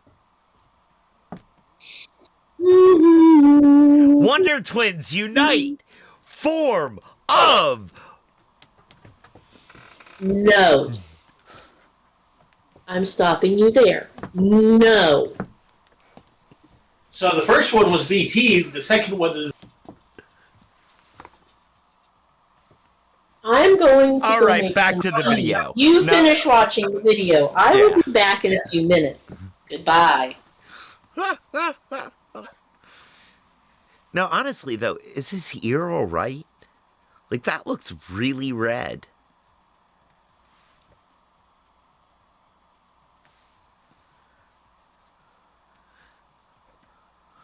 Rules of argumentation. They are not exhaustive because what seems appropriate in an argument will vary slightly from situation to situation and is not really reducible to a finite set of laws. But a good overall question to ask is this: is each person honestly searching for the truth and to persuade one another on that basis, or do they seem like they're doing something else? If they're doing something else, then Walton thinks they are implicitly breaking the rules of argument. In my last video on logical fallacies, I called this sort of thing bad manners. But the framework of call informal it logic bad provides a faith. much more precise way of dealing with them. Incidentally, that video ended up getting restricted for sexual content. I could have sworn that I didn't, but perhaps I was wrong. Either way, Oh, is a that few why examples his will help ear is illustrate red? why this way of looking at fallacy. Because it hit him in the ear when he did all that stuff. That explains why his ear's red. Okay. Can sometimes be helpful. Take the no true Scotsman fallacy. This is where someone suddenly shifts their definitions in order to defend a point. Say for the... I prefer, instead of no true Scotsman, I prefer the label of no true Southerner. It's almost the same argument. And it goes thusly. No Southerner puts grits on, or puts sugar on their grits. Oh yeah, I'm from Virginia and I put sugar on my grits. Well, then you're no true Southerner, because no true Southerner puts sugar on their grits. And the basic the fallacy is that the goalposts are being moved. You know, but the interior of the argument in a non-logical way is that you can only belong to a certain group if you are exactly like that group, and you can define a geographical or socioeconomic group. You can define any group in that way of no true blank blank blank would blank blank blank. But Well, I guess I am a true Southerner, and I will never, ever put sugar on my grits. yeah, no, Now, that's bear in what mind, I probably never eat grits anyway, but that's the point. right. No, sugar's what cream of wheat is for. And somewhere around Maine, someone is going, what? I'm not sure what I walked back into, but It's to heck with both of you. I will put milk and sugar on my grits if I feel like having cornmeal. it's the no true Scotsman fallacy argument. And it is Talking the about cuisine, so he brought up Maine, therefore it's the main course. a Don't you serve sandwiches out there near Hollymead? the basis of what he's saying is he's talking about moving the goalposts in an argument. However, there's another part of the no true Scotsman fallacy that I find very important, which is the a social group, any social group or any grouping has an inherent quality that is exclusive.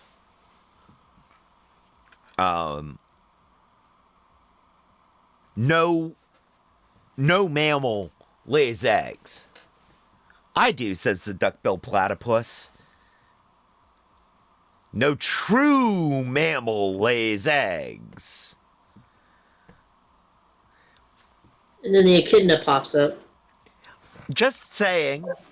Just saying. Again, this is that logical fallacy. It's two separate ones at work. One, goalpost moving, and two, inherent nature of group. And that's, I was just talking about that. And my take on it, the way I like to call it, is the no true Southerner fallacy. No Southerner puts sugar on their grits. To which Kat says, If I want to put butter and sugar and a little bit of heavy cream on my corn mush for breakfast, I'm going to do it. no true Southerner put sugar on their grits. Look, it's not my fault y'all Southerners weren't born in the desert like I was. Better someday. But also, I wish to point I out how have to bad say, you do kind of count as a Southerner and a true Southerner because you fit right in down here. It's not like the inherent nature of Southerner isn't anything more than you're a Southerner. You're in the South. You live in the South, you exist in the South, and you have no need to not. I am not a true Southerner. Even though I'm a Southerner, I'm not a true Southerner because the basic nature of a true Southerner is defined by wanting to be in the South. I do not. I want to not be here. I want to be somewhere else. I want to be north of a certain latitude. I don't know what it is, but I just want to be north. You'll know when you get there. Right. Which makes me not a Southerner, not a true Southerner by what we can probably agree is a better definition of a true Southerner. I could see that. Especially because I don't put sugar on my grits. I like egg, cheese, salt, and pepper on my grits. I mean, But that's if I'm awake enough. That's how I like my grits. That's a very personal thing. Cheese and shrimp are nice. Huh? So cheese and shrimp are nice. Prawn grits. Mm-hmm. Oh, you know what? We need to do prawn grits for Master Asta 420. Yeah.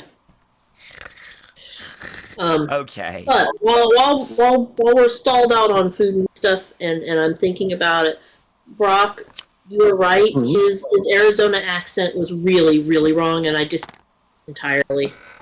God, it was horrible. Yeah. I had her go back and watch the other shows so that she could Sorry. know. Huh? No, you're not the one that has to apologize. He's the one that has to apologize. I'm born in Tucson. Yeah, that Arizona I tried. accent. She said it was wrong. I said, I know. So yeah,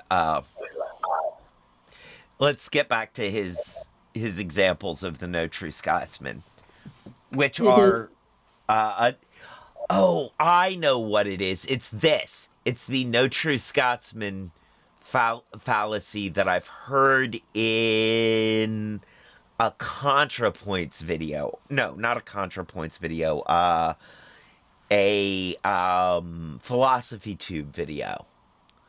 And in that case, it does sound like it comes out of a textbook. Mm-hmm. because it's... Well, let's get to it and you'll see. Sake of argument, we would debate...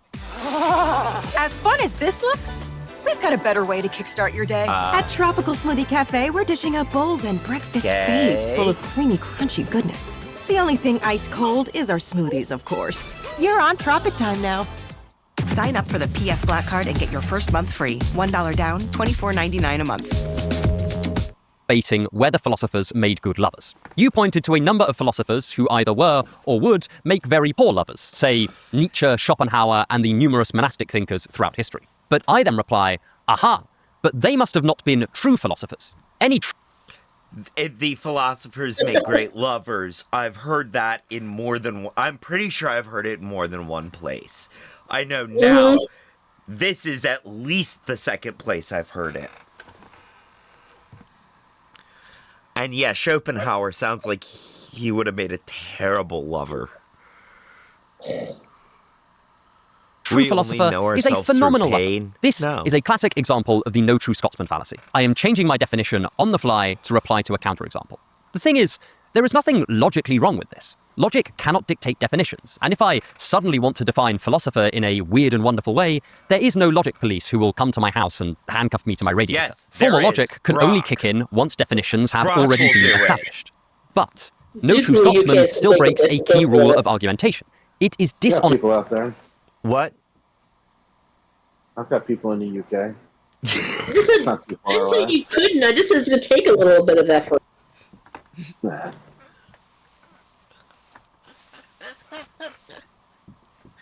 Brock, logic police. I kind of like it. Vulcan penis. Huh? I am a Vulcan penis.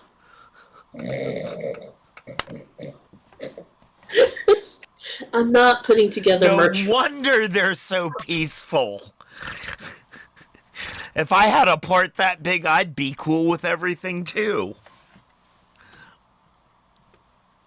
Also, apparently, I'm a philosophizer. That sounds like a really bad ray gun from the 1950s. Ha ha! I hit you with my philosophizer ray. I think, therefore I am. Okay. That's that. Nope. We're good. Honestly shifting my position without explicitly conceding this to my opponent. It means I am no longer arguing honestly, but attempting to obscure what my true conclusion and my true beliefs are.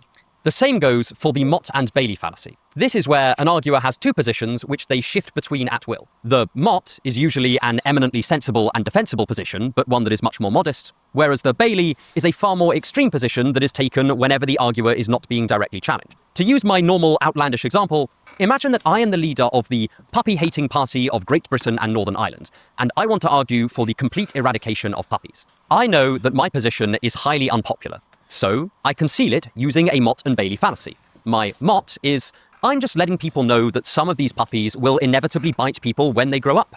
And my Bailey is, all puppies must be proactively disposed of.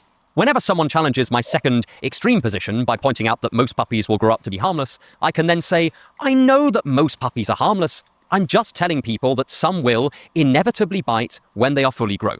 Again, there is nothing in formal logic that prevents me from doing this, but I'm not being honest about my position, and so I'm falling afoul of the argumentative rules.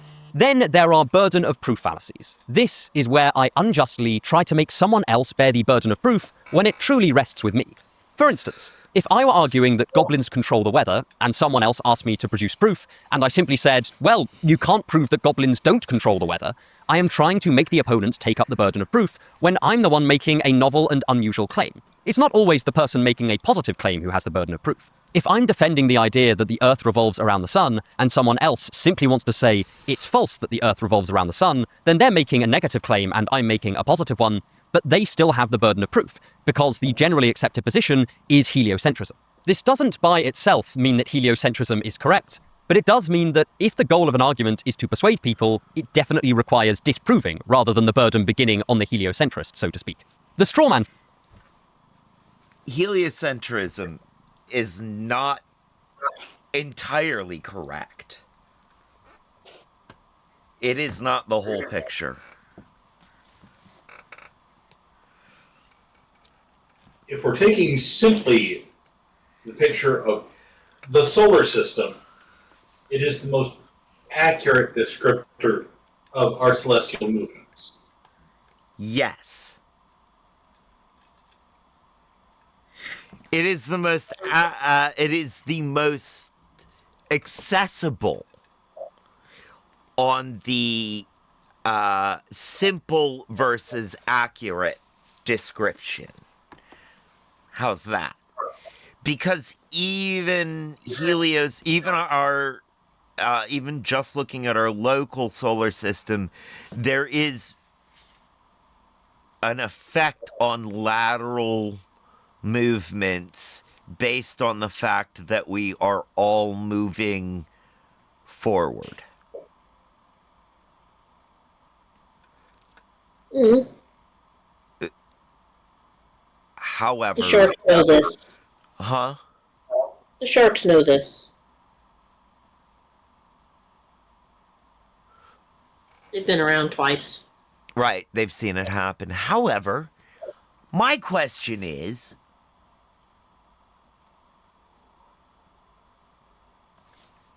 who's older, sharks or the Blue Ridge Mountains? Blue Ridge Mountains. Yeah. Because they've found shark. I think they have found fossils of things that could have been sharks.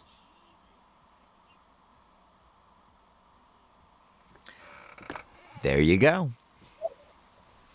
Blue Ridge Mountains are older than the North Star.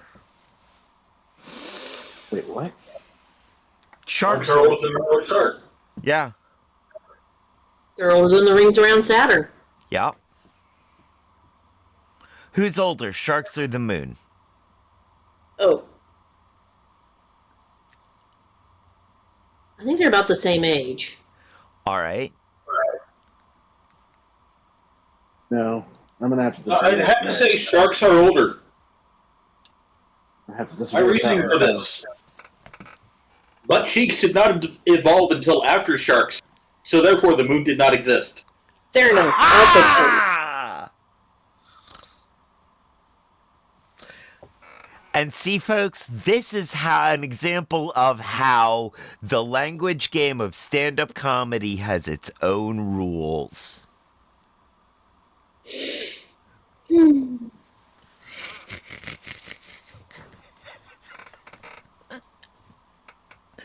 What were you trying to say, Brock? I'm sorry.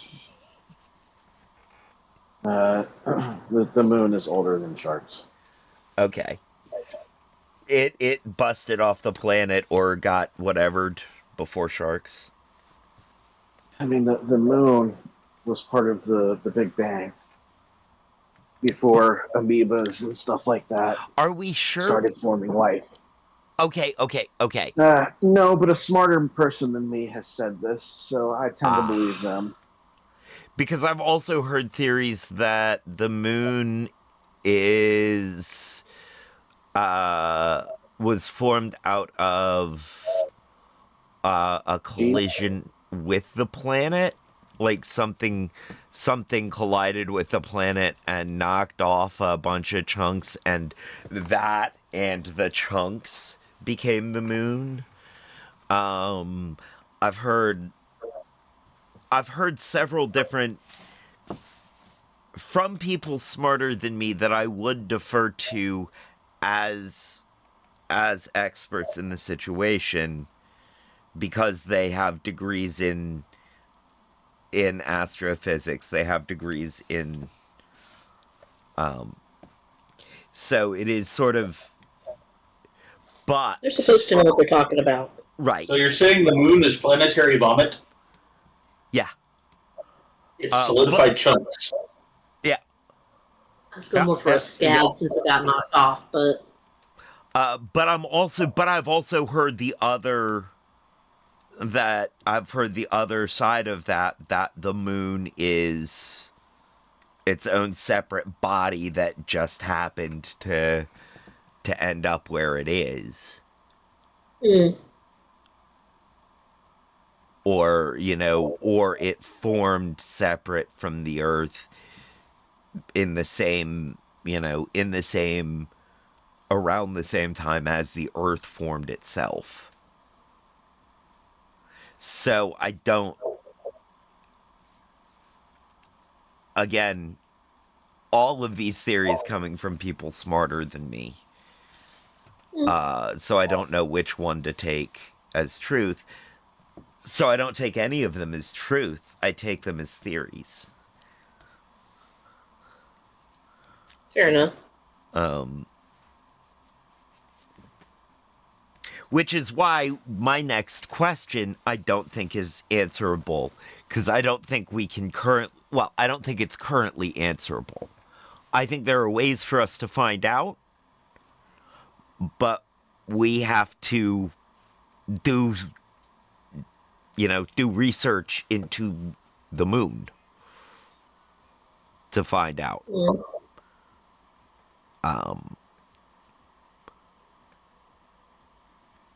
So I think, my next question was going to be, is the moon older than the Blue Ridge Mountains? Yes. Yeah, I would say so. All right. I mean,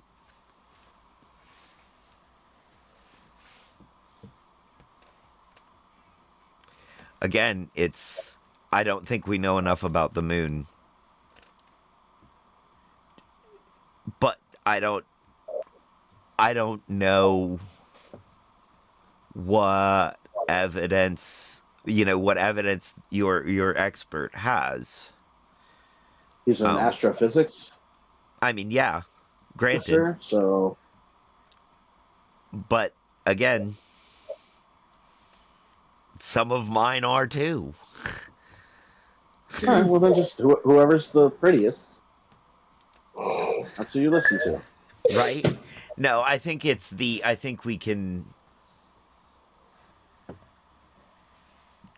Yeah. I think this is a moment where each of us has to decide for themselves to what degree they believe what they believe. Would you like some good news? What's that? We've made it about 20 minutes into the video. We're almost a third of the way into the video, and we probably won't go through the whole video because at some point we're going to get to the please like and subscribe bit at the end where I'm going to be like, okay, that's enough. So,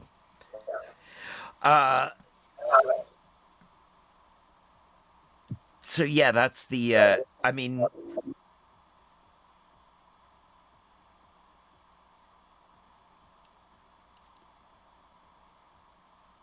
I think outside of this, there is enough question that I'm gonna check my sources. I don't feel like the burden of proof is on me, but I do feel like it is.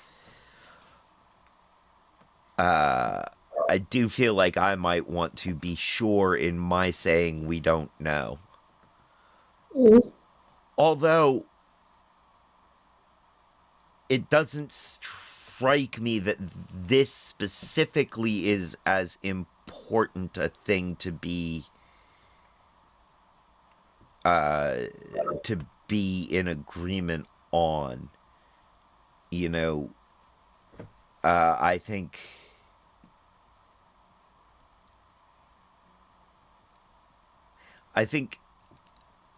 there are other historical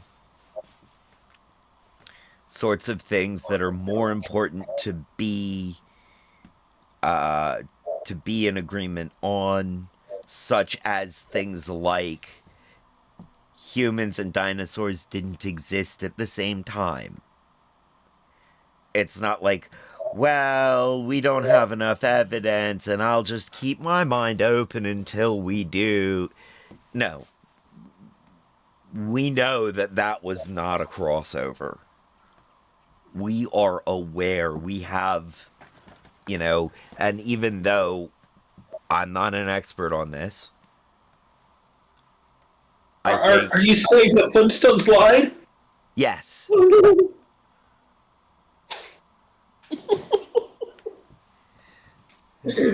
I am destroying your childhood. Also, I am also totally willing to be wrong in this case about the age of the moon. I'm not. I'm flexible about it. I can admit wrongness when it's proved to me that I'm wrong. Not if, but when. Fair enough. All right, let's get back to the video. Because straw man is also kind of important. And understanding how to correctly use straw man, I think, is important. Fallacy is also not against any rules of formal logic. Logic deals with relationships between propositions, and nowhere does it say that you cannot completely parody your opponent's position in the process. But it does go against the rules of argumentation outlined here. It is dishonestly representing your opponent's standpoint, and as a result, it is an informal fallacy. But, believe it or not, things get even more complicated, because, despite the fruitfulness of this approach, we can't simply... He didn't really talk much about straw man. I forgot that. That is an important one because that is one that that's one that I see being used a lot in a lot of different formats that don't get called out enough, I think. And even when a straw man argument is valid, I think we need to be careful about them, about using them. Thought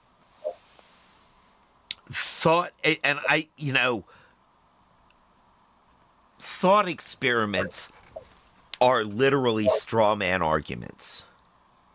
They are arguments, they are situations that are completely made up for the sake of argument. And so there are situations where straw man argument for the sake of argument, let's just imagine that, work. Because the thought experiments are such that they can work. I don't quite get it, but it somehow a physics thought experiment is different than a philosophy thought experiment. And I can't quite put my finger on where that difference enters in, but... Practical application. Sort of, but also sort of not. Well, because how often do you hear a physics thought experiment being used as basis for some major political policy versus a philosophical thought experiment that gets turned into policy? That's fair. So one has an actual practical application. Well, except I can name physics thought experiments that get real close to philosophical thought experiments and were originally proposed as philosophical thought experiments, but turned out to be physics thought experiments. Uh-huh. And the most relevant one, I can't remember the guy or the name of the experiment, but it was basically proving that the universe is infinite. And it was like, okay, if there is a wall around the universe, then what if an angel climbed upon that wall and shot an arrow out? Where would the arrow go? And then if the angel went to there and shot an arrow out, where would the arrow go? And the thought experiment basically said, it just keeps going. Mm-hmm. And it had that sort of like the space is infinite, But this thought experiment was also proposed at a time when physics and philosophy were the same thing. Philosophy was the name for all science. So a little bit of leeway on that. But another one is Schrodinger's cat. Mm-hmm. That thought experiment was expressly a philosophical thought experiment to tell you how ridiculous the idea of a probability wave and superposition are. But it turns out that is exactly what's going on. Experimentation has borne out has at least borne out the appearance of superposition and probability wave. So, practical application, a little, but then again,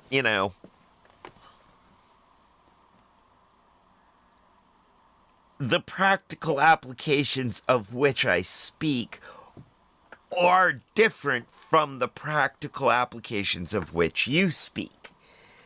These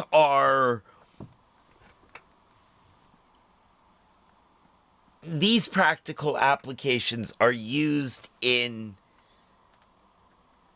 describing laws of nature, whereas the practical applications you're talking about are making policy about the laws of people. Effectively. When it to me, it seems like if you've got an argument, turns out that there's an actual applied science, whatever science, use for it, it ends up being therefore something that can't be used because it's something that can be proven or disproven. Can't be used what? You keep cutting out at the last couple words of a phrase. It's not the last words, it's the important words that you keep cutting out on. Yeah, it really Sorry. is. I'm not trying. No, I think it's the settings on your Can't because I turned off the background stuff and fixed the other stuff. So I don't know what it is. But You turned off and then fixed I just missed all of the important parts there.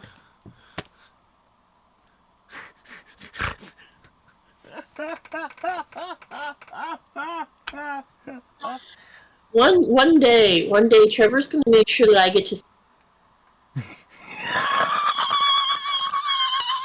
No, he's not going to do that. He does not wish to be an accessory to murder. I have said nothing about that. We don't know what you talked about. You cut out.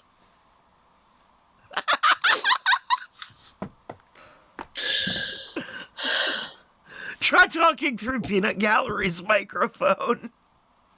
I'm talking through her microphone. Why are you cutting out? I don't know.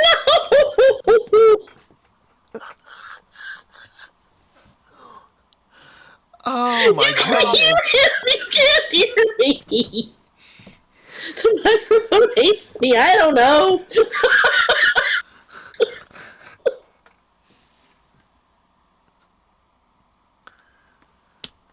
All right.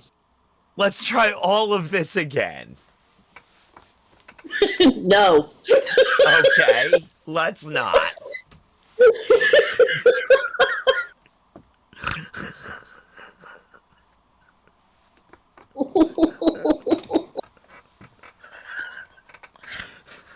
Oh, man.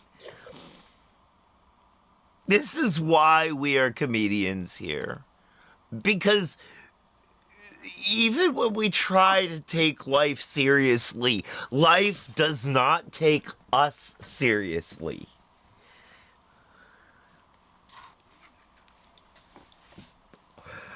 We're just going to get back to the video. We'll see what happens. Well, we're coming up on 2 hours here, so you're going to be losing me in a couple minutes. Oh, yeah, no. Okay. Lay down a set of laws and say that anything that breaks them is a fallacy. For many supposed fallacies, whether or not they are actually fallacious is highly dependent on context. But luckily, this is just our next point. If you want to help me make more videos like this, then please consider becoming one of my wonderful patrons. The link is in the description. 3. Contextual fallacy. From day one, right down the street, to present day, all over America, Napa and our nationwide network of fallacies. Imagine for a moment that I am a lawyer, arguing that my client should be given a lighter sentence than usual for his crimes. I talk about how he grew up in a broken home, how a gang took him under their wing, and how he only committed this crime because he was starving. Won't you take pity on this man, I say. Here is my question. Is what I'm doing fallacious or not? It is clearly an appeal to pity, which is normally seen as a fallacy, but whether it is outright fallacious seems to depend on a further question. Whether the pity is warranted. This example is also from Walton's work, and it fantastically illustrates the importance of context when we're discussing fallacies. For instance, imagine the crime committed was stealing a loaf of bread, and the situation was all very Jean Valjean.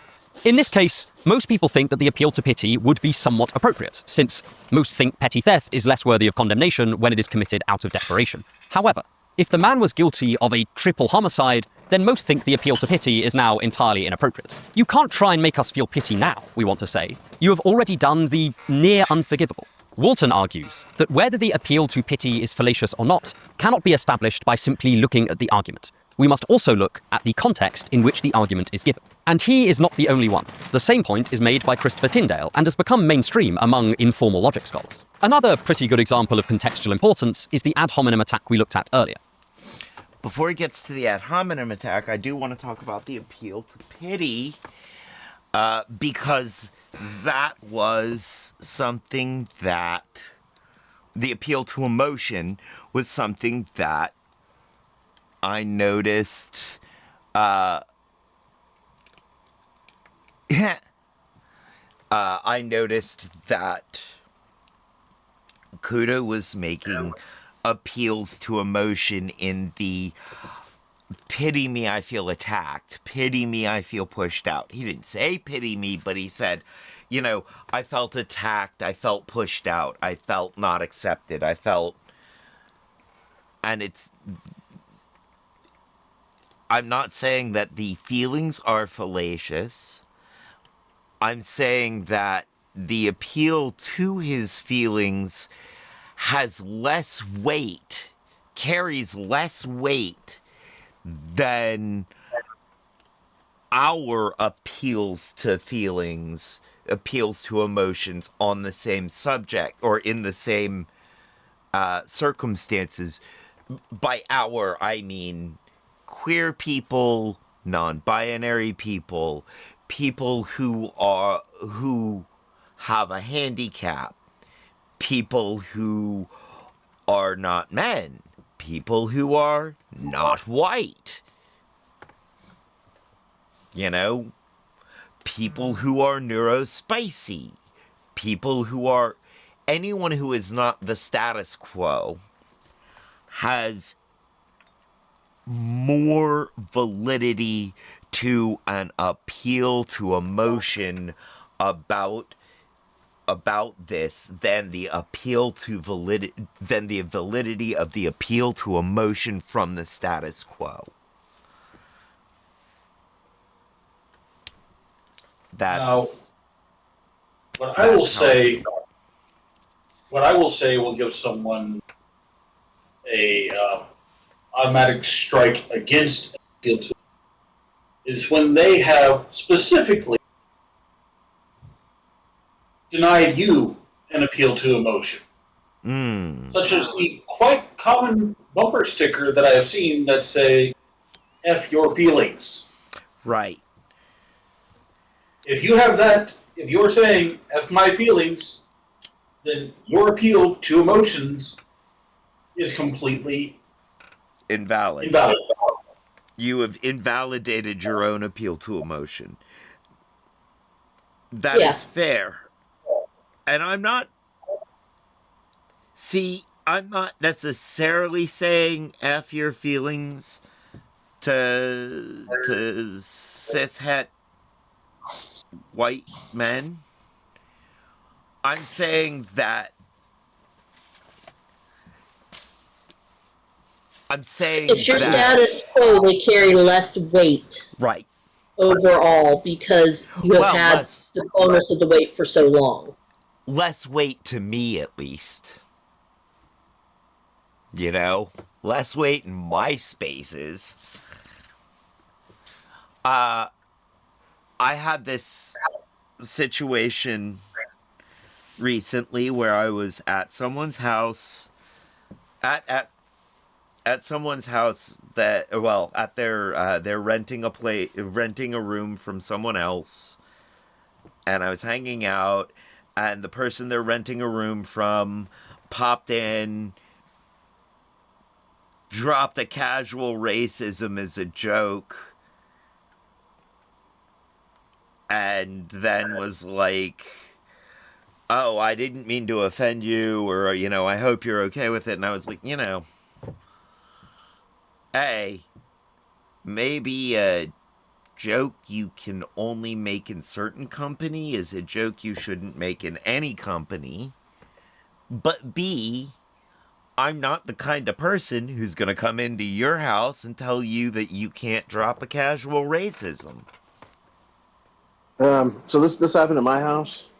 I didn't actually hear what happened, even though I was in the room. But I'll tell you this again: just because a joke is not funny doesn't mean it wasn't a joke. Right. And if I had heard what happened, I would have opened up. It was the thing about, see, it was a very casual and small racism. It wasn't that bad. It wasn't awful. It was the thing about, he's selling the truck to someone who's going to send it to South America, and he wants pictures of it when they mount the machine gun on it. It's like, and I was willing to let it go because it, like, I wasn't gonna call it a racism for one. It's, you know, not super funny, not a great joke, but I wasn't gonna call it. But he expressed discomfort at having said it. And that's where I was like, you know, if you feel like you can't make a joke in certain company, maybe you shouldn't make the joke in any company. And it's not saying that the joke was necessarily, I'm calling it a casual racism because he called it a casual racism, not because I thought. And while I think it is a joke in poor taste, and I know he meant it as a joke, I certainly don't endorse it as a joke. But I'm not gonna condemn the guy for it. And I'm certainly not gonna open my mouth about it in his house. You know? Okay. It just also the fact that he dropped a casual or he feels like he dropped a casual racism and was okay with it. It makes me feel like, maybe I don't want to hang out with the guy.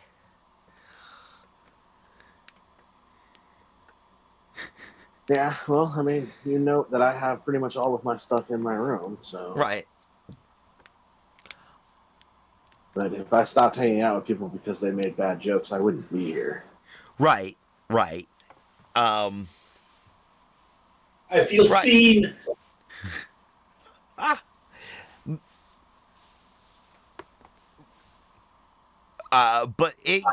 and it's not that it was a bad joke. It's that he felt comfortable. It's that he felt comfortable enough doing it with somebody he didn't know. And admitting that it was that with somebody he didn't know. But I don't know if he knows that he doesn't know me. Well, I mean, we can't really go off of your memory, Trevor. You all have met and hung out several times.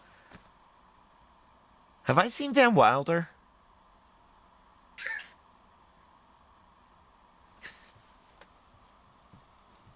I think I need to send Brock the clip from Fry and Laurie with Clover the dog.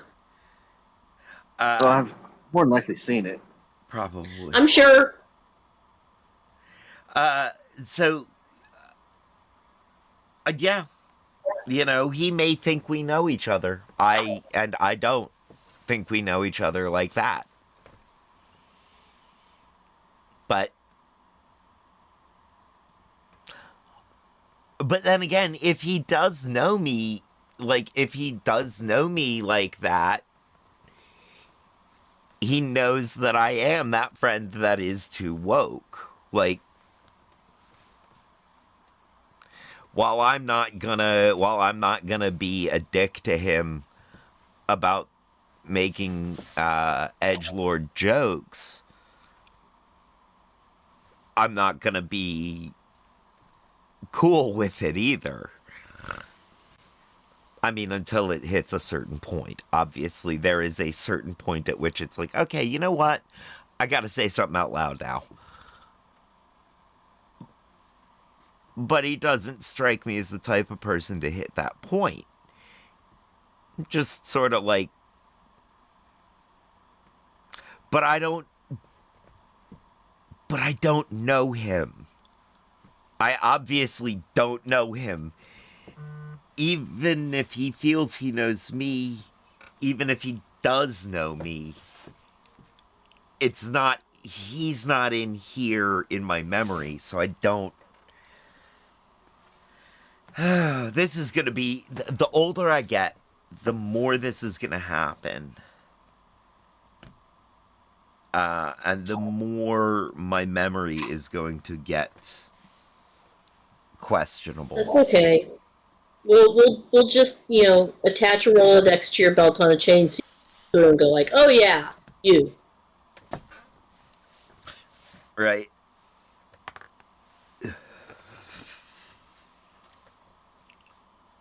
All right. We'll have the voice recorder chained to one hip and the... Back to the video so that we can get through it. No, this is pretty much going to be my exit now. All right. Thank you for being here. I appreciate it. Have a good rest of your day. I'll try. You too. Thank you. Later, everyone. Bye. Bye. There, the contextual factor was what specifically the politician was arguing for. If they were arguing that bad people necessarily make bad politics, then they would commit a fallacy. If they were instead arguing that bad people are less trustworthy, and this is pretty important if you're going to be in a position to empower yourself at the cost of your nation, then the ad hominem attack is no longer irrelevant, but is pretty important. It seems like that's a pretty good thing to know. Attacking someone's person in a debate is only fallacious if their character is not actually pertinent to the issue at hand. Beyond these more obvious contextual factors, conclusions can be argued for at different strengths. In practice, we don't just believe things wholeheartedly or reject them outright. We believe things to a given degree of confidence. We might also not believe in something, but just think it's plausible, or believe in... These were some points that I was making earlier. Before,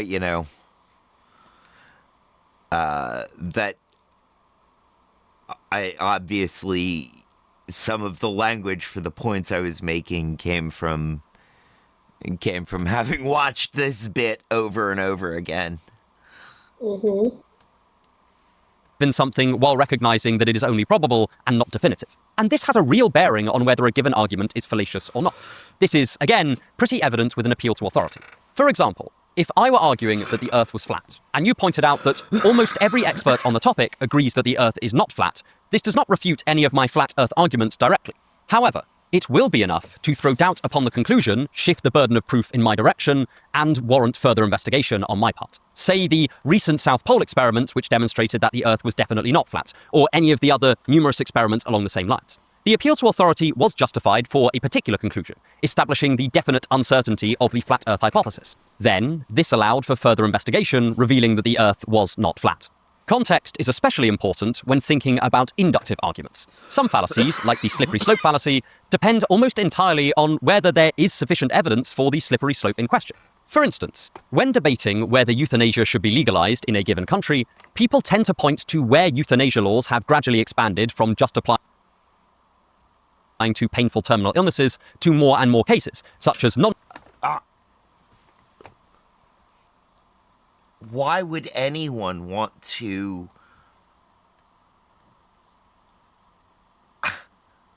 outlaw euthanasia? I mean, ever since China lifted the 2-child cap, I thought euthanasia were pretty guaranteed. You do that one. Well, they might want to outlaw it because they're worried about the world population going in a much further imbalance. However, now that that's actually stopped happening, that's why they stopped the... That's why they should no longer outlaw euthanasia. We're going to need the world's workforce from somewhere.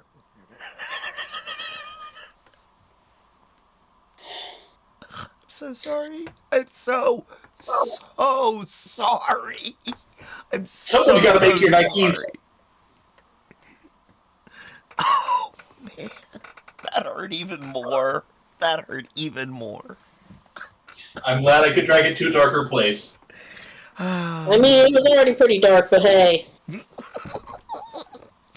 And see, and just a moment ago, I was talking about not trusting edgelord humor. Yeah, I was waiting for that to come back and bite you. I know. What you're saying was biting humor? Yes, it was biting you. Biting, not biting, just for those that can't hear terminal me. conditions and mental illnesses. When this is... You okay? No. Biting, not Biden. Just for those that can't hear you. Because we all know that Biden is old and probably couldn't hear you.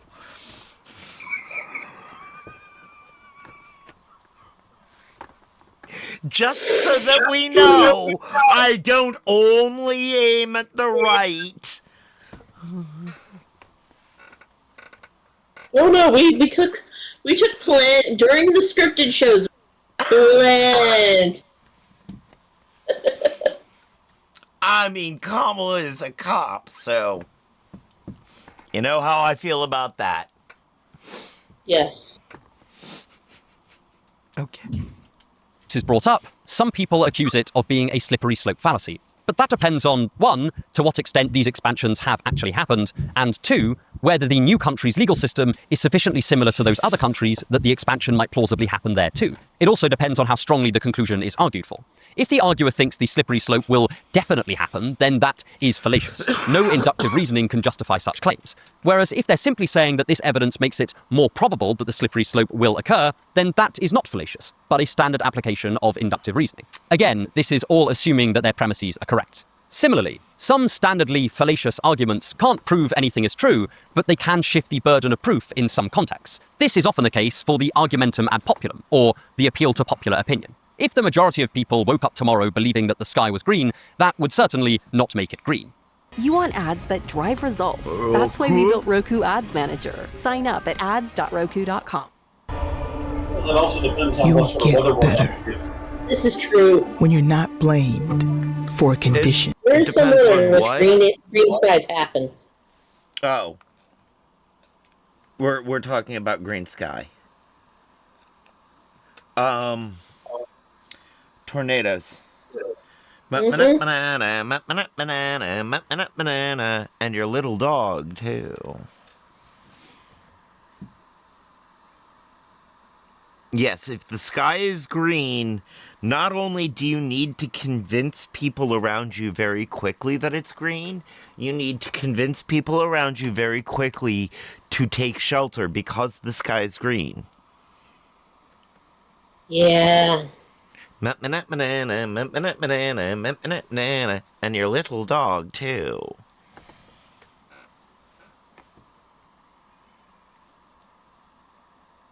And if you and your sister have been being accused of being cruel and evil, tell her to watch out for falling houses. That's what green sky means, too. I'm so going to clip that and send it to my sister.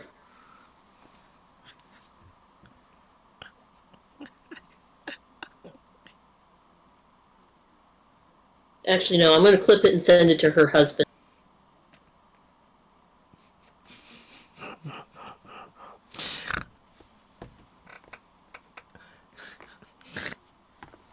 Right on. But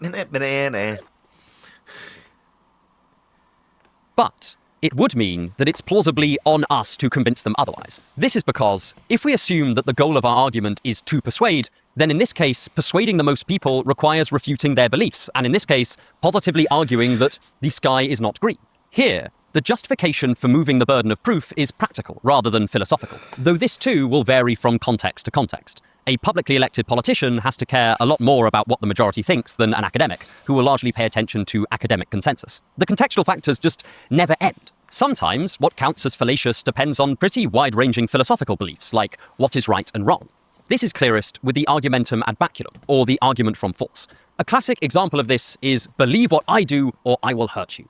At one level... Shouldn't that be argumentum ad circum? I don't know. Because Bacula was not the captain who used the most force. Kirk was. I think it's currently the argumentum ad trumpum. True. Fair. I just think it's not fair to Scott Bakula. He was one of the better captains. He was one of the better Starfleet captains. He used as little force as possible. He did very good. Oh, Janeway. Janeway used a lot of force. Well, I mean, Bacula spent a lot of time bouncing through time, so he had a chance to figure out how to do as much. Well, I know what you said, just because I can extrapolate. The poor audience.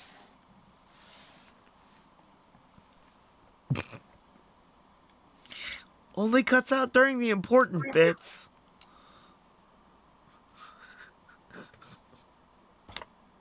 This is an unsound argument, because no amount of force will make a false proposition true.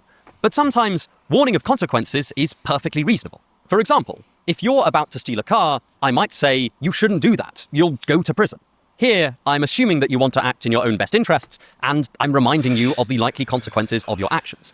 This differs from a direct threat because I'm not going to send you to prison myself, and also because most people see it as just for car thieves to be punished for their actions. If instead we were in the world of 1984 and a thought police agent said, you shouldn't say that, you'll go to prison, this seems closer to a fallacy because the law in question strikes us as unjust. These numerous contextual factors add pretty significant complication to our definitions of fallacies because it means we can no longer identify most fallacies simply by their structure or their appearance. We can't label every time someone references an expert.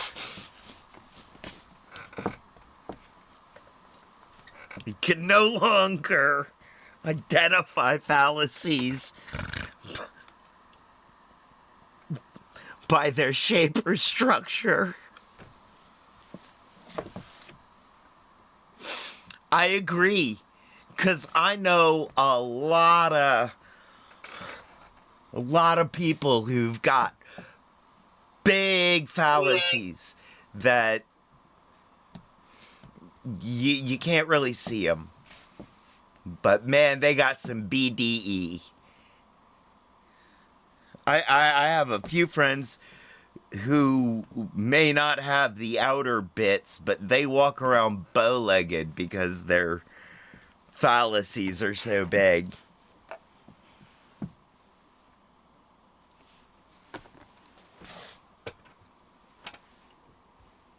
As an appeal to authority fallacy, and we can't dismiss every appeal to emotion as straightforwardly fallacious. We need to ask what context the argument took place in, and what the arguer is actually trying to prove. The world of argumentation is far broader than simply formal logic, or even the rules we outlined in the previous section. Identifying fallacies in practice requires what Aristotle called phronesis, or practical wisdom. It means taking into account a wide variety of factors, incorporating formal logic, context, and the implicit rules of persuasion to evaluate the extent to which any given argument is committing one or more fallacies. But then, this raises an important further question. If there's all this complication to logical fallacies, then what's the point of criticizing arguments using these terms? And I would say there actually isn't much point, beyond simply convenience, and that we would do well to expand our horizons here. 4. Beyond logic and fallacies. Perhaps my favorite named fallacy is the fallacy fallacy. This is where someone uses logical fallacies a bit like a magic spell, as if merely speaking their name is enough to dismiss someone's argument, and furthermore, treat their conclusion as false. The best demonstration I've found of this magic spell use of fallacies is actually in a meme by Original P 6209. Here, we have an exchange between two people. One is a stereotypical Chad, and the other a sort of caricature of an unintelligent person. The Chad is using fallacy labels to convince the other person to give him their wallet, illustrating just how unhelpful this little argumentative name-calling can sometimes be. Here, saying, imagine if I asked for your bank details, is changing the subject of the debate, but it's doing so in a relevant way. It is challenging the Chad to show that their demands can be justified to some external third party, and that they're not just making a self-interested demand. We can imagine situations where the Chad actually has a good response. Imagine that he's investigating the other person on suspicion of murder, and he wants to use the wallet as evidence. Then he could say, these two situations are not the same. I am confiscating your wallet for public benefit, and if I were under investigation for murder, then my wallet could also be taken. As we've already discussed, sometimes so-called fallacies are simply imperfect arguments, rather than ones that deserve outright dismissal. If I'm having a debate and someone makes an appeal to authority fallacy, suggesting that whatever the expert consensus is must be true, then sure, they have made a mistake, but it would also be a mistake for me to ignore expert opinion. If I know far less about the topic, then expert consensus is definitely worth listening to. It's just not worth taking as gospel. My opponent has actually told me something very valuable here. And if I'm arguing in good faith and searching for truth, then I would ask, although this person has presented the argument in a fallacious way, what does it actually imply? Another way of posing this question is, what is the justified warrant of the fallacious argument? That is, what useful information does the fallacious reasoning still contain? Sometimes this just won't be very much. If someone argues that I am wrong because I have curly hair, and curly-haired people can never be right, then I haven't really learnt anything other than that my opponent does not like curly hair. But if they were appealing to majority opinion on the matter, then that does tell me something. It means that either most people are wrong, or there might be some flaw in my own position. Of course, it could be that they are all wrong, but it does encourage me to re-examine my argument. It sows just that little bit of doubt and justifies a measure of epistemic humility. Here, instead of just pointing out the fallacy and being done with things, we are noting what the opponent's premises actually do imply. Of course, this may not be a very good rhetorical strategy, but it is a much more nuanced way of thinking about fallacies themselves, because it tells you where your opponents might actually have a point, even if they can't express that point properly. Now we are not just considering the opponent's argument and their conclusion, but also their premises in isolation to see what they demonstrate by themselves. It is, in effect, a principle of charity that allows us to steelman our opponent's position. If you wanted to go one step further, another question you could ask is, what would it take for my opponent to be correct? This allows you to see not just where they go wrong, but also what it would take for their argument to become persuasive. For example, if my opponent is overplaying their hand with an unjustified slippery slope argument, it's worth asking how much further evidence would be needed before their point becomes highly justified and, in fact, incredibly persuasive. Circumstances change all the time, and by using this approach, our beliefs will change along with them, rather than becoming calcified and dogmatic. I also think that the named fallacy approach has some disadvantages beyond the tendency to assume that the conclusion is false, just because the argument in its favor is fallacious. It also encourages this incurious attitude to debate, where we're simply trying to find ways to dismiss an opponent's position, rather than take anything from it ourselves and potentially improve our stock of true beliefs. Additionally, given the considerations from the last couple of sections, pointing to particular fallacies can often be unhelpful for appreciating what has actually gone wrong in a particular argument. If not all personal attacks are ad hominem fallacies and not all slippery slope arguments are fallacious, then we may obscure what's happening by attempting to pigeonhole these arguments based on surface level features. So I would propose a slightly different approach. Instead of reaching for fallacy labels, we can ask a series of questions to evaluate almost any argument that's thrown our way. 1. Is this argument valid? 2. Are there any obviously unsound premises? 3. Are they acting as if they want an honest discussion of ideas, or have they fallen afoul of an argumentative rule? 4. With what strength is the conclusion being argued for? Plausibility, probability, proof, or something else? 5. What level of strength do the premises actually give to the conclusion? Does it match the arguer's intention, or have they overplayed their hand? 6. What have your opponent's premises shown, if they are true, regardless of their intention? Do you need to adjust your argument or your beliefs on this basis? And 7. Under what circumstances would your opponent's argument be correct? Of course, this is just my model, and it's very much open to improvement or adjustment depending on its flaws and your individual needs. But I hope it is some help in taking you through the process of both identifying what is wrong with a fallacious argument, but also what might be learnt from it regardless. Because while it can be satisfying to simply hurl a fallacy at someone, this way, I'm reasonably confident that you'll be able to take something new from almost... All right. We've gotten satisfying to hurl a fallacy. It is. It is. And you know what I like to scream when I do it? Live long and prosper? That would be great. No, I'm way more basic than that. I've dropped an F-bomb already this week, but I think I can get away with this. When I throw a fallacy at somebody, I also like to shout, "Eat a dick!"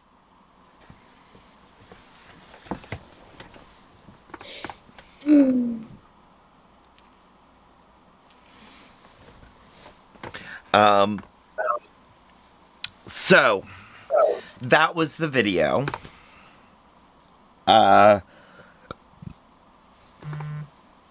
feel like we ruindays.com. What?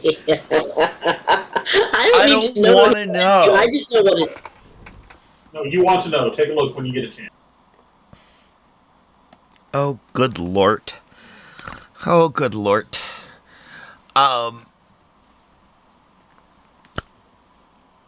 Yeah. Well, okay, so I feel like, there's a lot there. It's a very thick video. A lot to take away from that. I feel like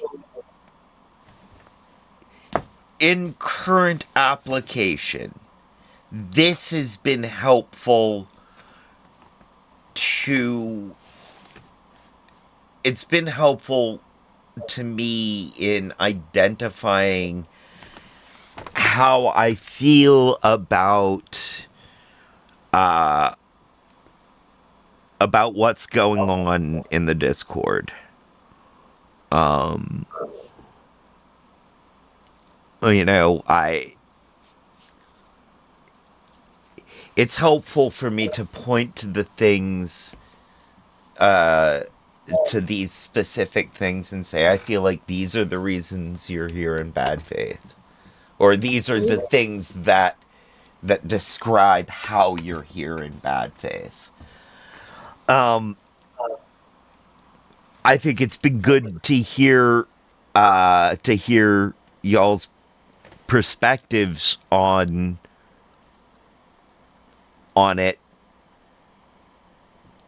because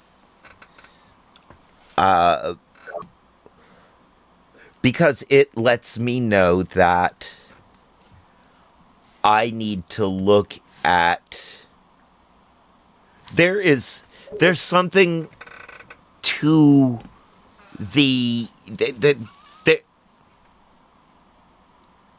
is there something to my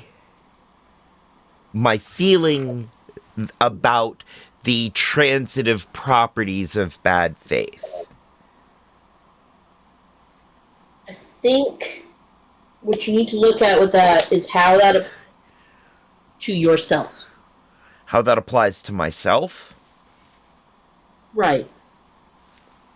Because you at one point said the system. So if you're starting as broad as the system, and therefore those within the system are inherently stuck with that, then that includes you and me. Because we're trying to get out of the system, but we're still within it. Okay. Yes.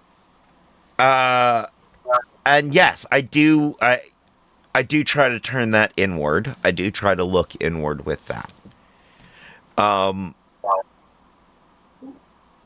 And when I say the system, and especially when I say the system, when I was saying the system, as I am talking there, what I am specifically talking about is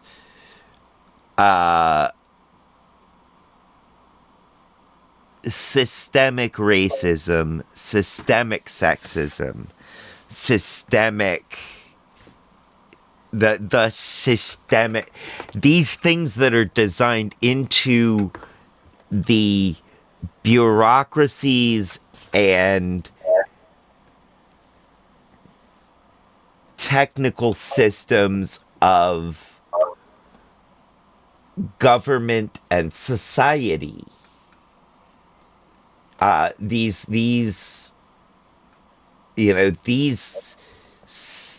institutions that have, I guess when I say the system, what I mean is the system of institutions that have been designed to manage our society, to run our society, to run our country, to manage our country, to... Those things have been designed to maintain a certain status quo. And that status quo is, in its inherent nature, in bad faith. Okay. That status quo is racist. It is sexist. You know, the people inside, the individuals may not be, but the system is. Okay. The more you say status quo, the more I think of horrible blog. The more you think of what? Dr. Horrible's sing-along blog. Oh. Yeah. That's been a long time since I've seen that. It's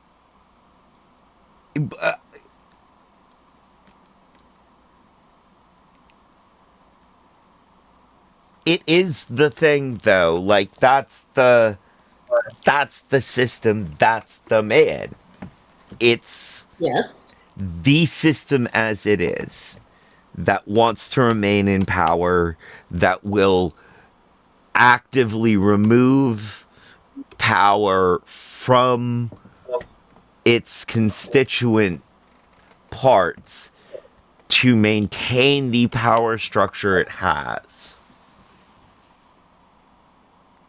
Now, turning that inward, I do see how I am in that system. I do see how we are in that system. We are in a capitalist society. We are in a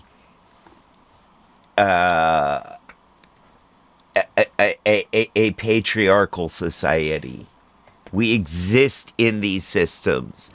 And as so, some of us receive privilege. I'm not denying that. What I am, and I'm not denying that I get privilege in this system. That is why this place that this space that I'm trying to make, and I hope you guys are on board for this. Part of one of the reasons for this space is to make room for people who have less privilege than me. Basically, I'm the standard. I'm the high water mark here, in my opinion. You know, this is for people who have less privilege than me to speak, to have space. And that is, that's a personal mission in my own life, is to try to bring people up to the place where I am at least.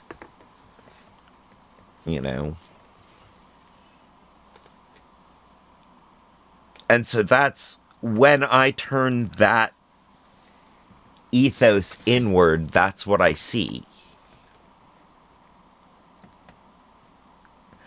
And that is my, I suppose, definition of good faith for this area. Is your goal that?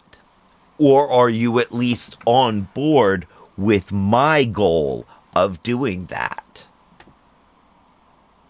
I think that's a better standard of what good faith looks like versus the transitive property of bad faith. Because if you use your transitive property, then we're all painted with the same brush. Well, except we aren't. Except we aren't, because we are trying to do something different. We are trying to change that. We are, but that's changing your argument point. That is true. From what you originally said, which was... That is true. I like to believe it's evolving my understanding. That is exactly what that is.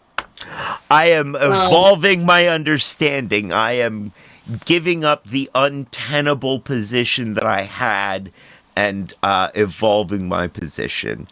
Although I do want to make it clear that there has got to be some name for that problem. That problem needs to be named. I mean, transitive qualities of bad faith may not be the best name for it, but it needs a name. It needs to be something.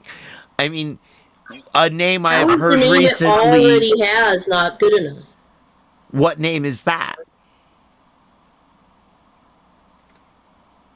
Racism? Stepping outside of removing, dismantling, whatever, the status quo of the systemic inequality.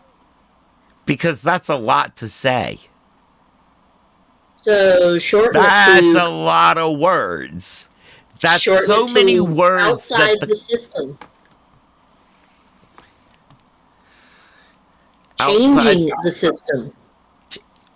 Removing the system. those, well, then we run into the problem of where you were like, what system? And then I had to go through and define the whole thing. Yes, and I see that as a good thing. Having to because the more you have to define it, the more you know what it is. Either fighting for it or against. Yes and no. I need a shorthand. We are not in the 101 courses. So we need a shorthand to refer to these things within ourselves, in the community. We need a short way to express the big idea without having to go back and define everything every step of the way. That having to go back and define everything every step of the way is what led us to be in the position with Kuda that we were, where he had set me back at least a week in programming. Having to do that means having to make space for people who don't necessarily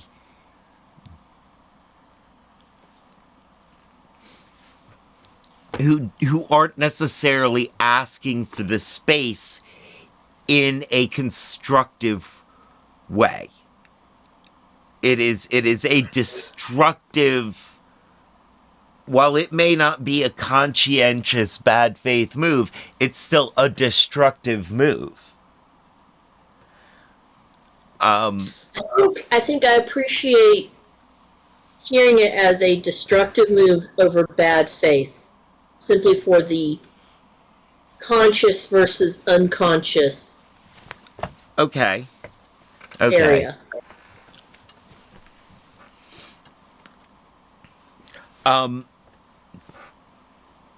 To wit, how many destructive behaviors does it take for me to question if somebody's here in good or bad faith? That honestly is up to you. I can't answer that one for you. This whole thing was number 2. This is the second time. First time he didn't derail us a whole lot, but he did derail us. First time it was a little bit like, and I do remember being like, do I have to go to mutual friends and ask, is he trolling me or is he here to learn? Because saying I'm here to learn is a common troll. Yes. So I can't take that at face value. No. How many times before you say, I'm sorry, is up to you? And I'm split between 2 and 3. I'm split between, by the second time, I see that your repetitive behaviors are not going to change. Especially when the repetitive behaviors, there's been no mitigating behavior in between. Okay, but was the behavior that you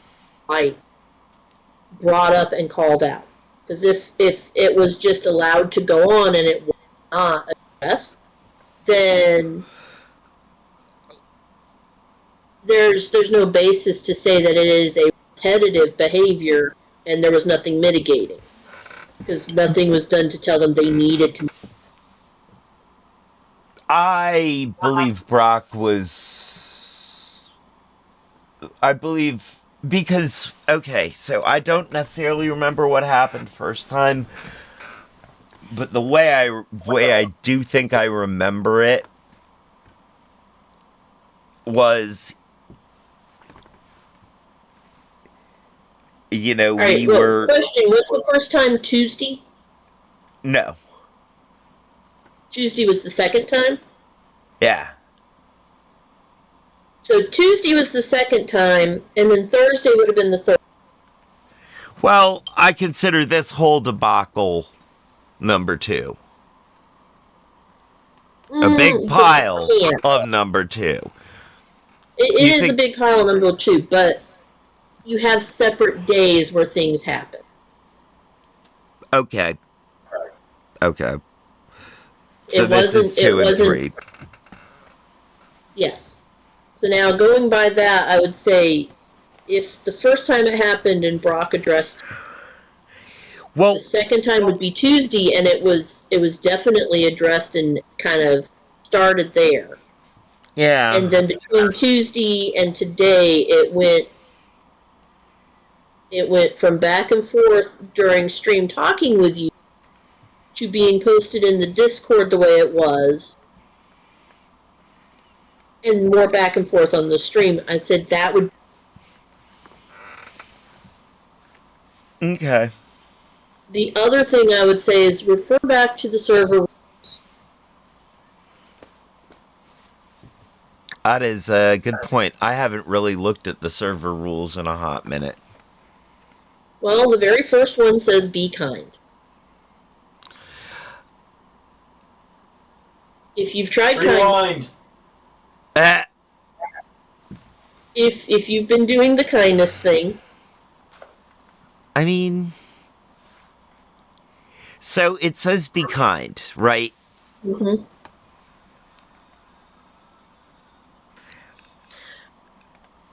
Have we broken that rule? Given, I am not entirely certain. I don't believe so, given what I heard as the back and forth, at least this week, before it was brought specifically into the server only. And that's something that I want to make a distinction of. If you're hosting on Twitch and you're holding mostly your discussion and your back here, but everybody in the server is obeying the rules behind, and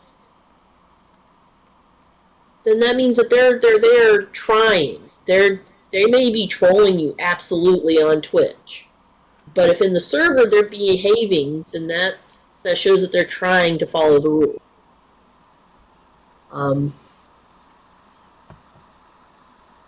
I would definitely say if you are feeling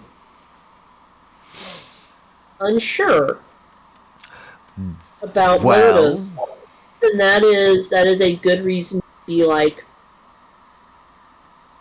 this is not working. Here's the thing.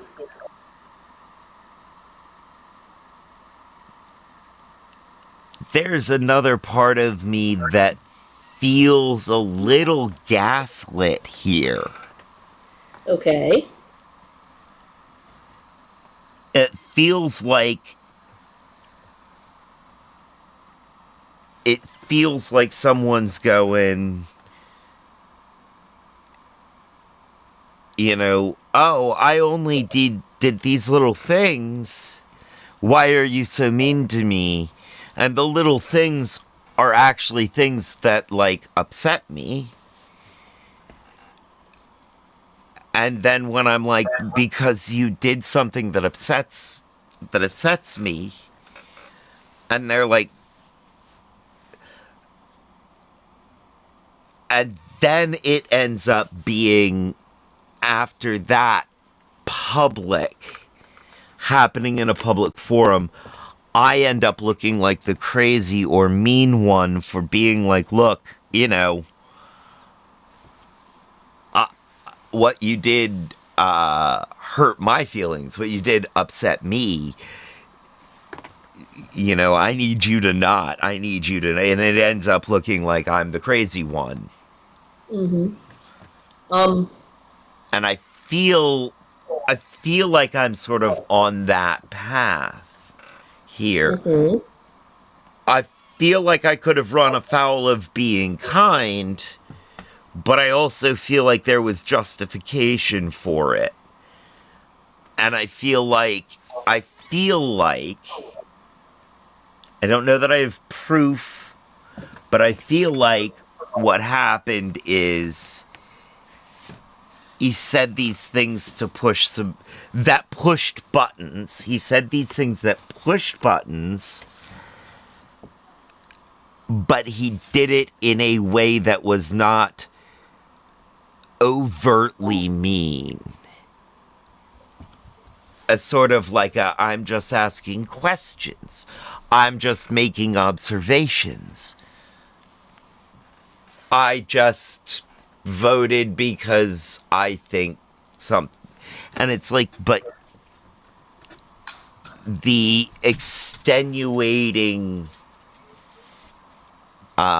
implications of the questions you're asking, the way you voted, the things you're observing, or the way you're making your observations, these extenuating extenuating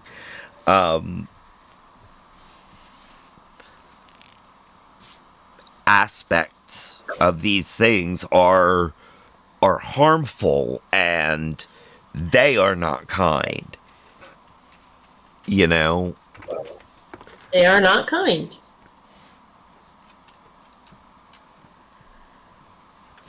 Again, that is, I feel like, that is the sort of the transitive property of destructive behaviors. An intentionally destructive behavior somewhere along the line can, by translation, become a unconscious destructive behavior down the line. All right, scroll down just a little bit. What is underneath that set of rules? Actions have consequences. Thus, breaking server rules will be warned, banned as needed. Yep. I think that perhaps what we do is we add an 11th to that, which is private conversations that are made public, i.e. bringing the drama to the server as a whole, will result in X, Y, and Z. I brought it public, though. I'm the one who said, hey, Kuda, this.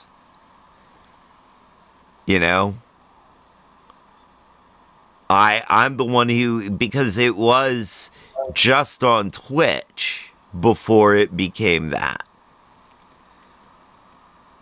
Well, I mean, just on Twitch is still pretty public, so... That's true. I'm thinking more along the lines, because I have seen this in others, where someone starts a side chat and things get heated there, and it gets brought public for everybody to deal with. But I defer to your expertise. If you are feeling gaslit, if you are feeling unsure of motive, and it sounds like this was addressed not specifically in the ways and means of you're going to be banned if you say this again, but it was addressed in some form or fashion and it kept happening, then I think your good move is to do that. I just I don't. typically tend to be the person most likely to give an extra 2 or 3 chances for change, for discussion, for Well, to give them enough rope to hang themselves. I mean, I've given him. Okay, here's the thing. I have given him some idea of what he needs to do to be here in completely good faith, right? I've given the Could I hear list. that? You dropped glitched. out. Yeah. Oh, geez.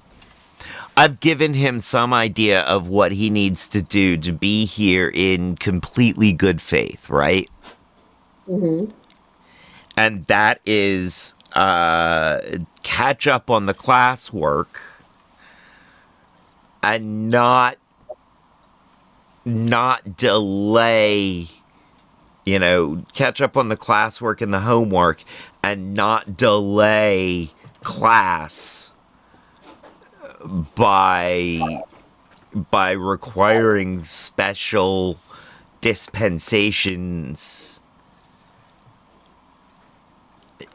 Understand that our level of special dispensations for people who represent the status quo are very low. Like, we just don't have it. This is an elective course. Expected to have a note from our approved note giver, and you don't have one. Right. So that's the...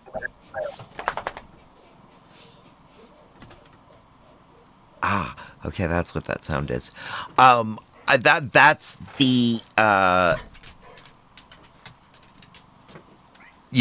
feel like we've set out some sort of... And so, if he's not a troll, and now he has the opportunity to catch up on the classwork.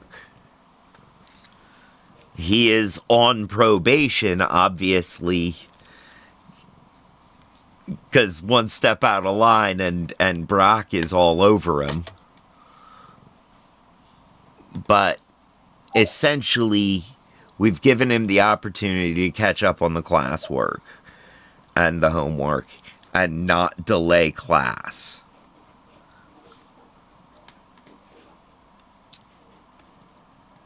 That sounds right. I would put that as an honest statement. All right. I would have. You know what? You're the voice of reason here. God, that's so messed up, but you really are.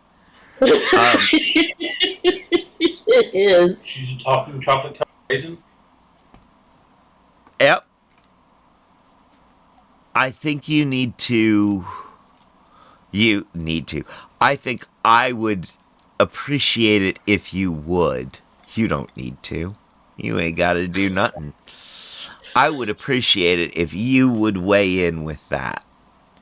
If you would be the one to say, here's what we're going to do. But I do honestly hold to it. If he... I mean, I'm not going to double check to see if he catches up on the homework and classwork, but if he keeps coming in this way, if he keeps, delaying class, needing it explained why we're not a 101 course, and why we need him to not be holding class up for himself, and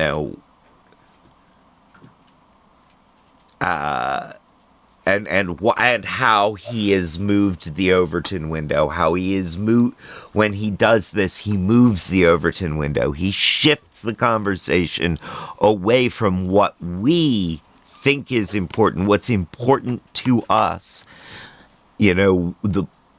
to making space for what we consider, not just what we consider, but what is a distraction technique. Even if he doesn't know he's employing a distraction technique, he is employing a distraction technique that others have put out there on purpose in bad faith to do just this, to disrupt us in this way and keep our conversation from reaching the place that we're trying to reach by continuously dragging it back to a debate about the hurt feelings of someone of the status quo and of someone who represents the status quo. Bad faith no more. That would be Red Hot Chili Peppers.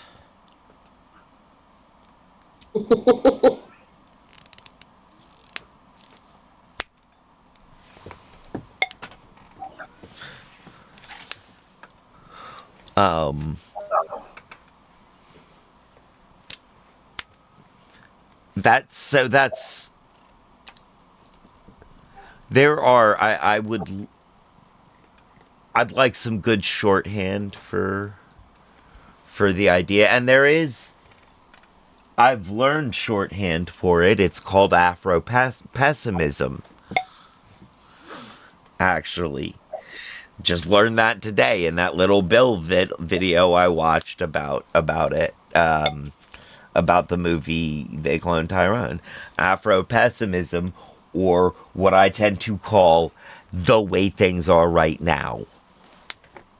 And that's sort of this general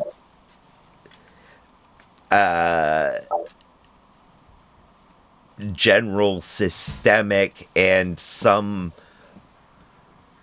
not just some, but a decent amount of individual isms.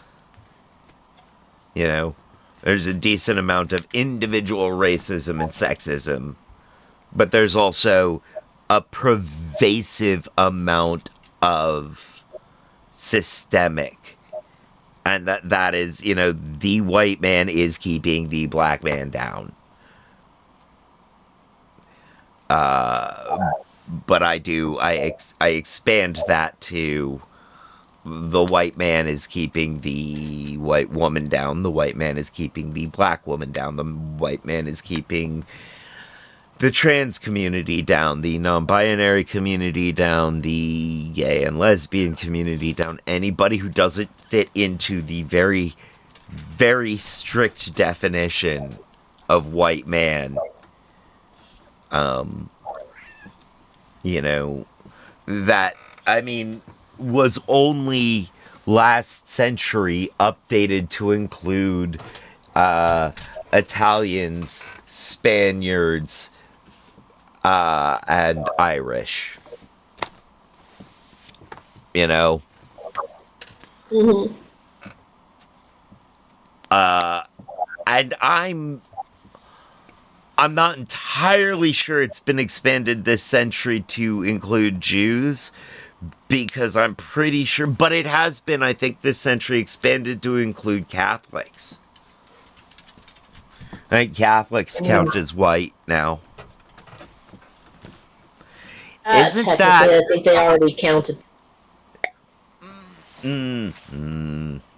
Yeah, okay. Our first Catholic president, I guess. But, like... Ooh, and also, man, Pope Frankie put them back a ways by being so woke. Like, that was not a white man move, you know?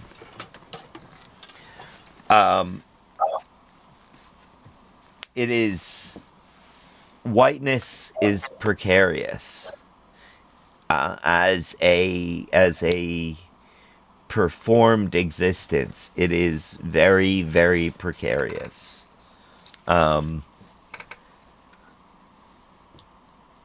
It's very funny because it is something that can be perceived with the eye in a very immediate sense, but it's also not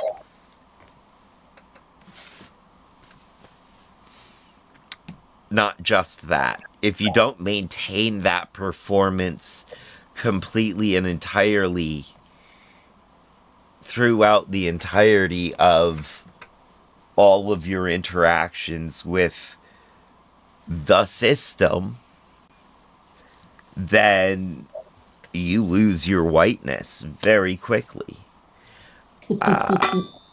And being poor can take you out of your whiteness. Well, yeah. Because no true white man is poor. Yeah. No true Scotsman fallacy. Except for it's not exactly a fallacy. It is a logical fallaciousness. But it's not untrue. A logical blowjob? No, fallaciousness, not fallationess. Fallatio. Ha! Ha! The act of being a blowjob puts the responsibility of proof on someone else. Fallationess.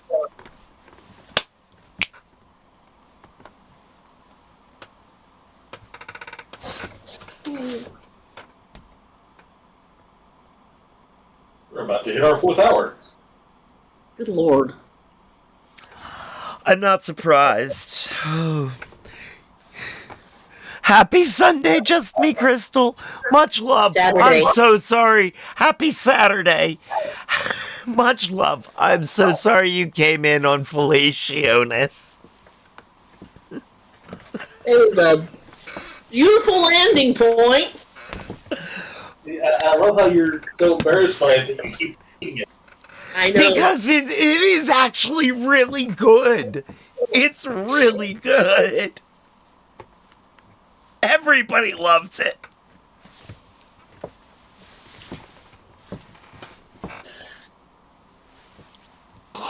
Hey, you want to go get something to eat at BJ's? Oh no!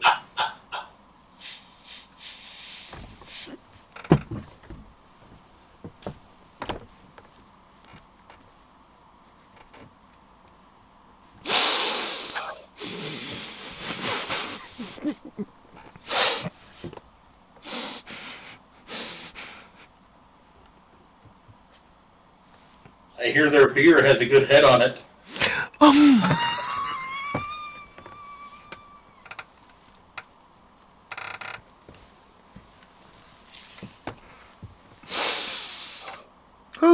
They also have really, really summer sausages. Mm-hmm. Yeah, I do love a good sausage in my mouth at BJ's.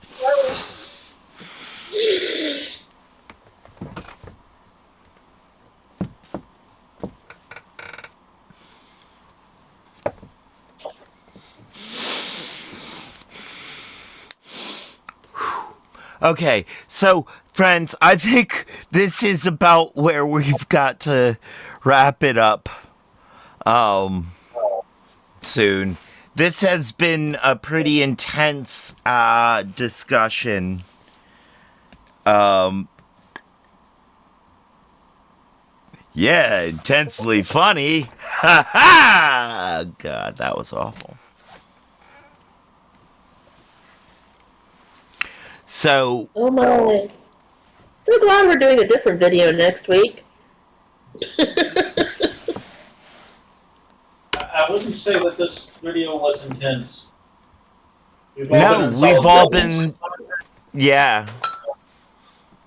I'm going back to quitting. Hey, I thought it was quiet quitting. Why do you keep saying it out loud? Because apparently the mic hates me, and I figure at some point you're not going to hear. What? Yeah. I'm sorry, I couldn't hear you. I don't have my glasses on. All right, friends. I feel like this is where we're gonna call it. We've learned today a bit about how to think.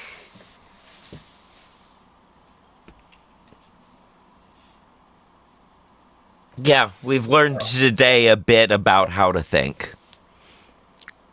This has been a real epistemic episode. So, I do recommend rewatching this video several times just to get the real, the full set of ideas down. There's a lot, it's a lot of information. It's very dense with information. But thank you, friends, for joining us for class today. Next week, we will be going back to our usual, not so very basic leftism.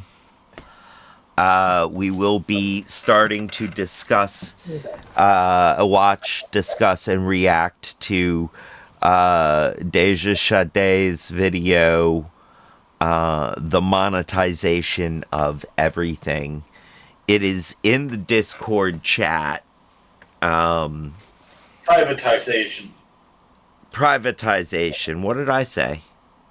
Monetization.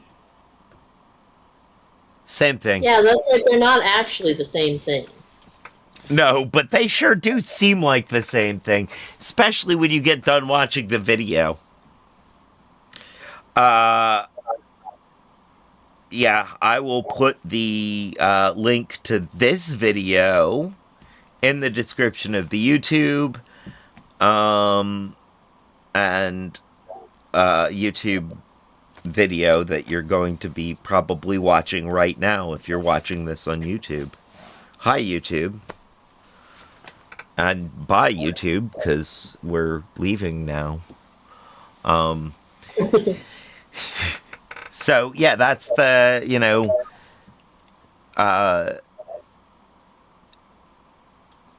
yeah, it's been a lot of deep and heavy thinking. Thank you guys for being here, Kat, Peanut Gallery, Darth Dragonis, the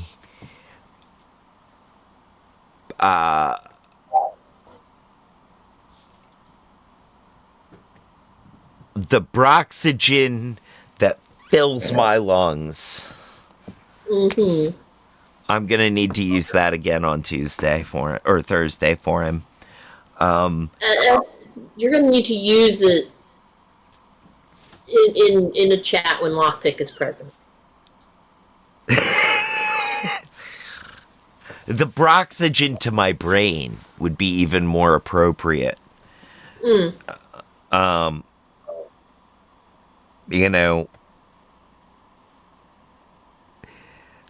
Yeah, well, thank you guys. Thank you, Brock.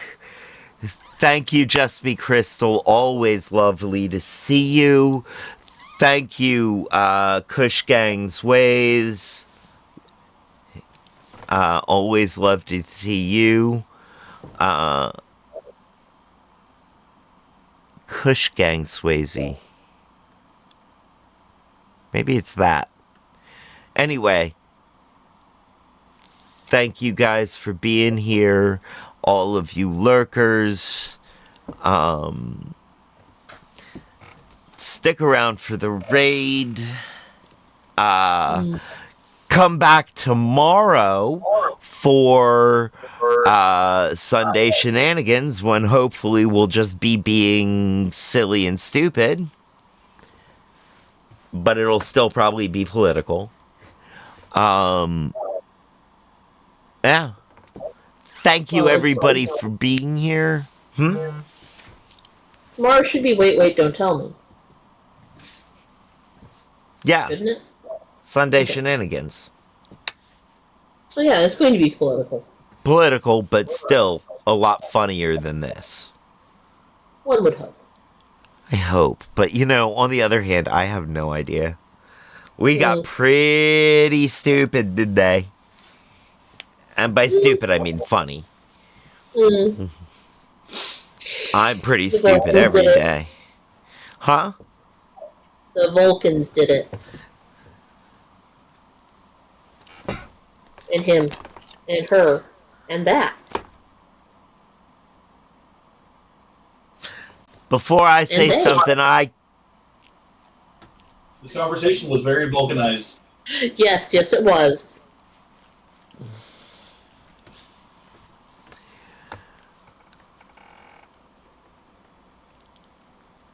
Before I logic something that just doesn't logic, I'm going to logic the logic out of here. So now is the time on the show when I say, as they say around here, where's my cursor? No, as they say around here, 2 up, 2 down, VA, double deuces. We're out, y'all.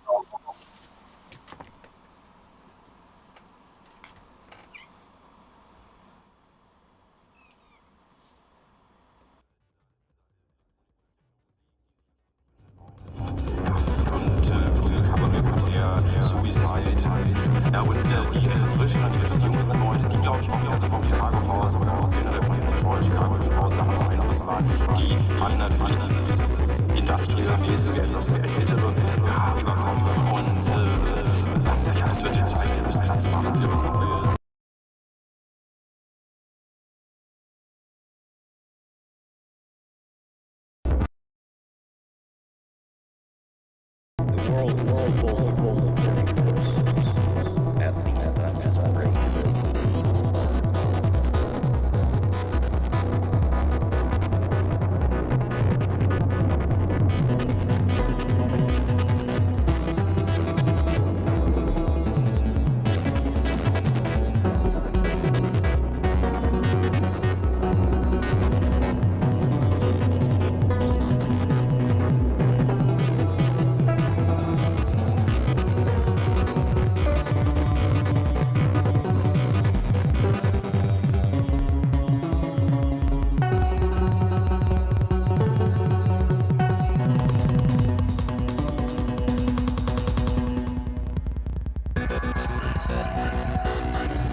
I'm too ugly for the screen, too ugly for the screen, too ugly for the screen.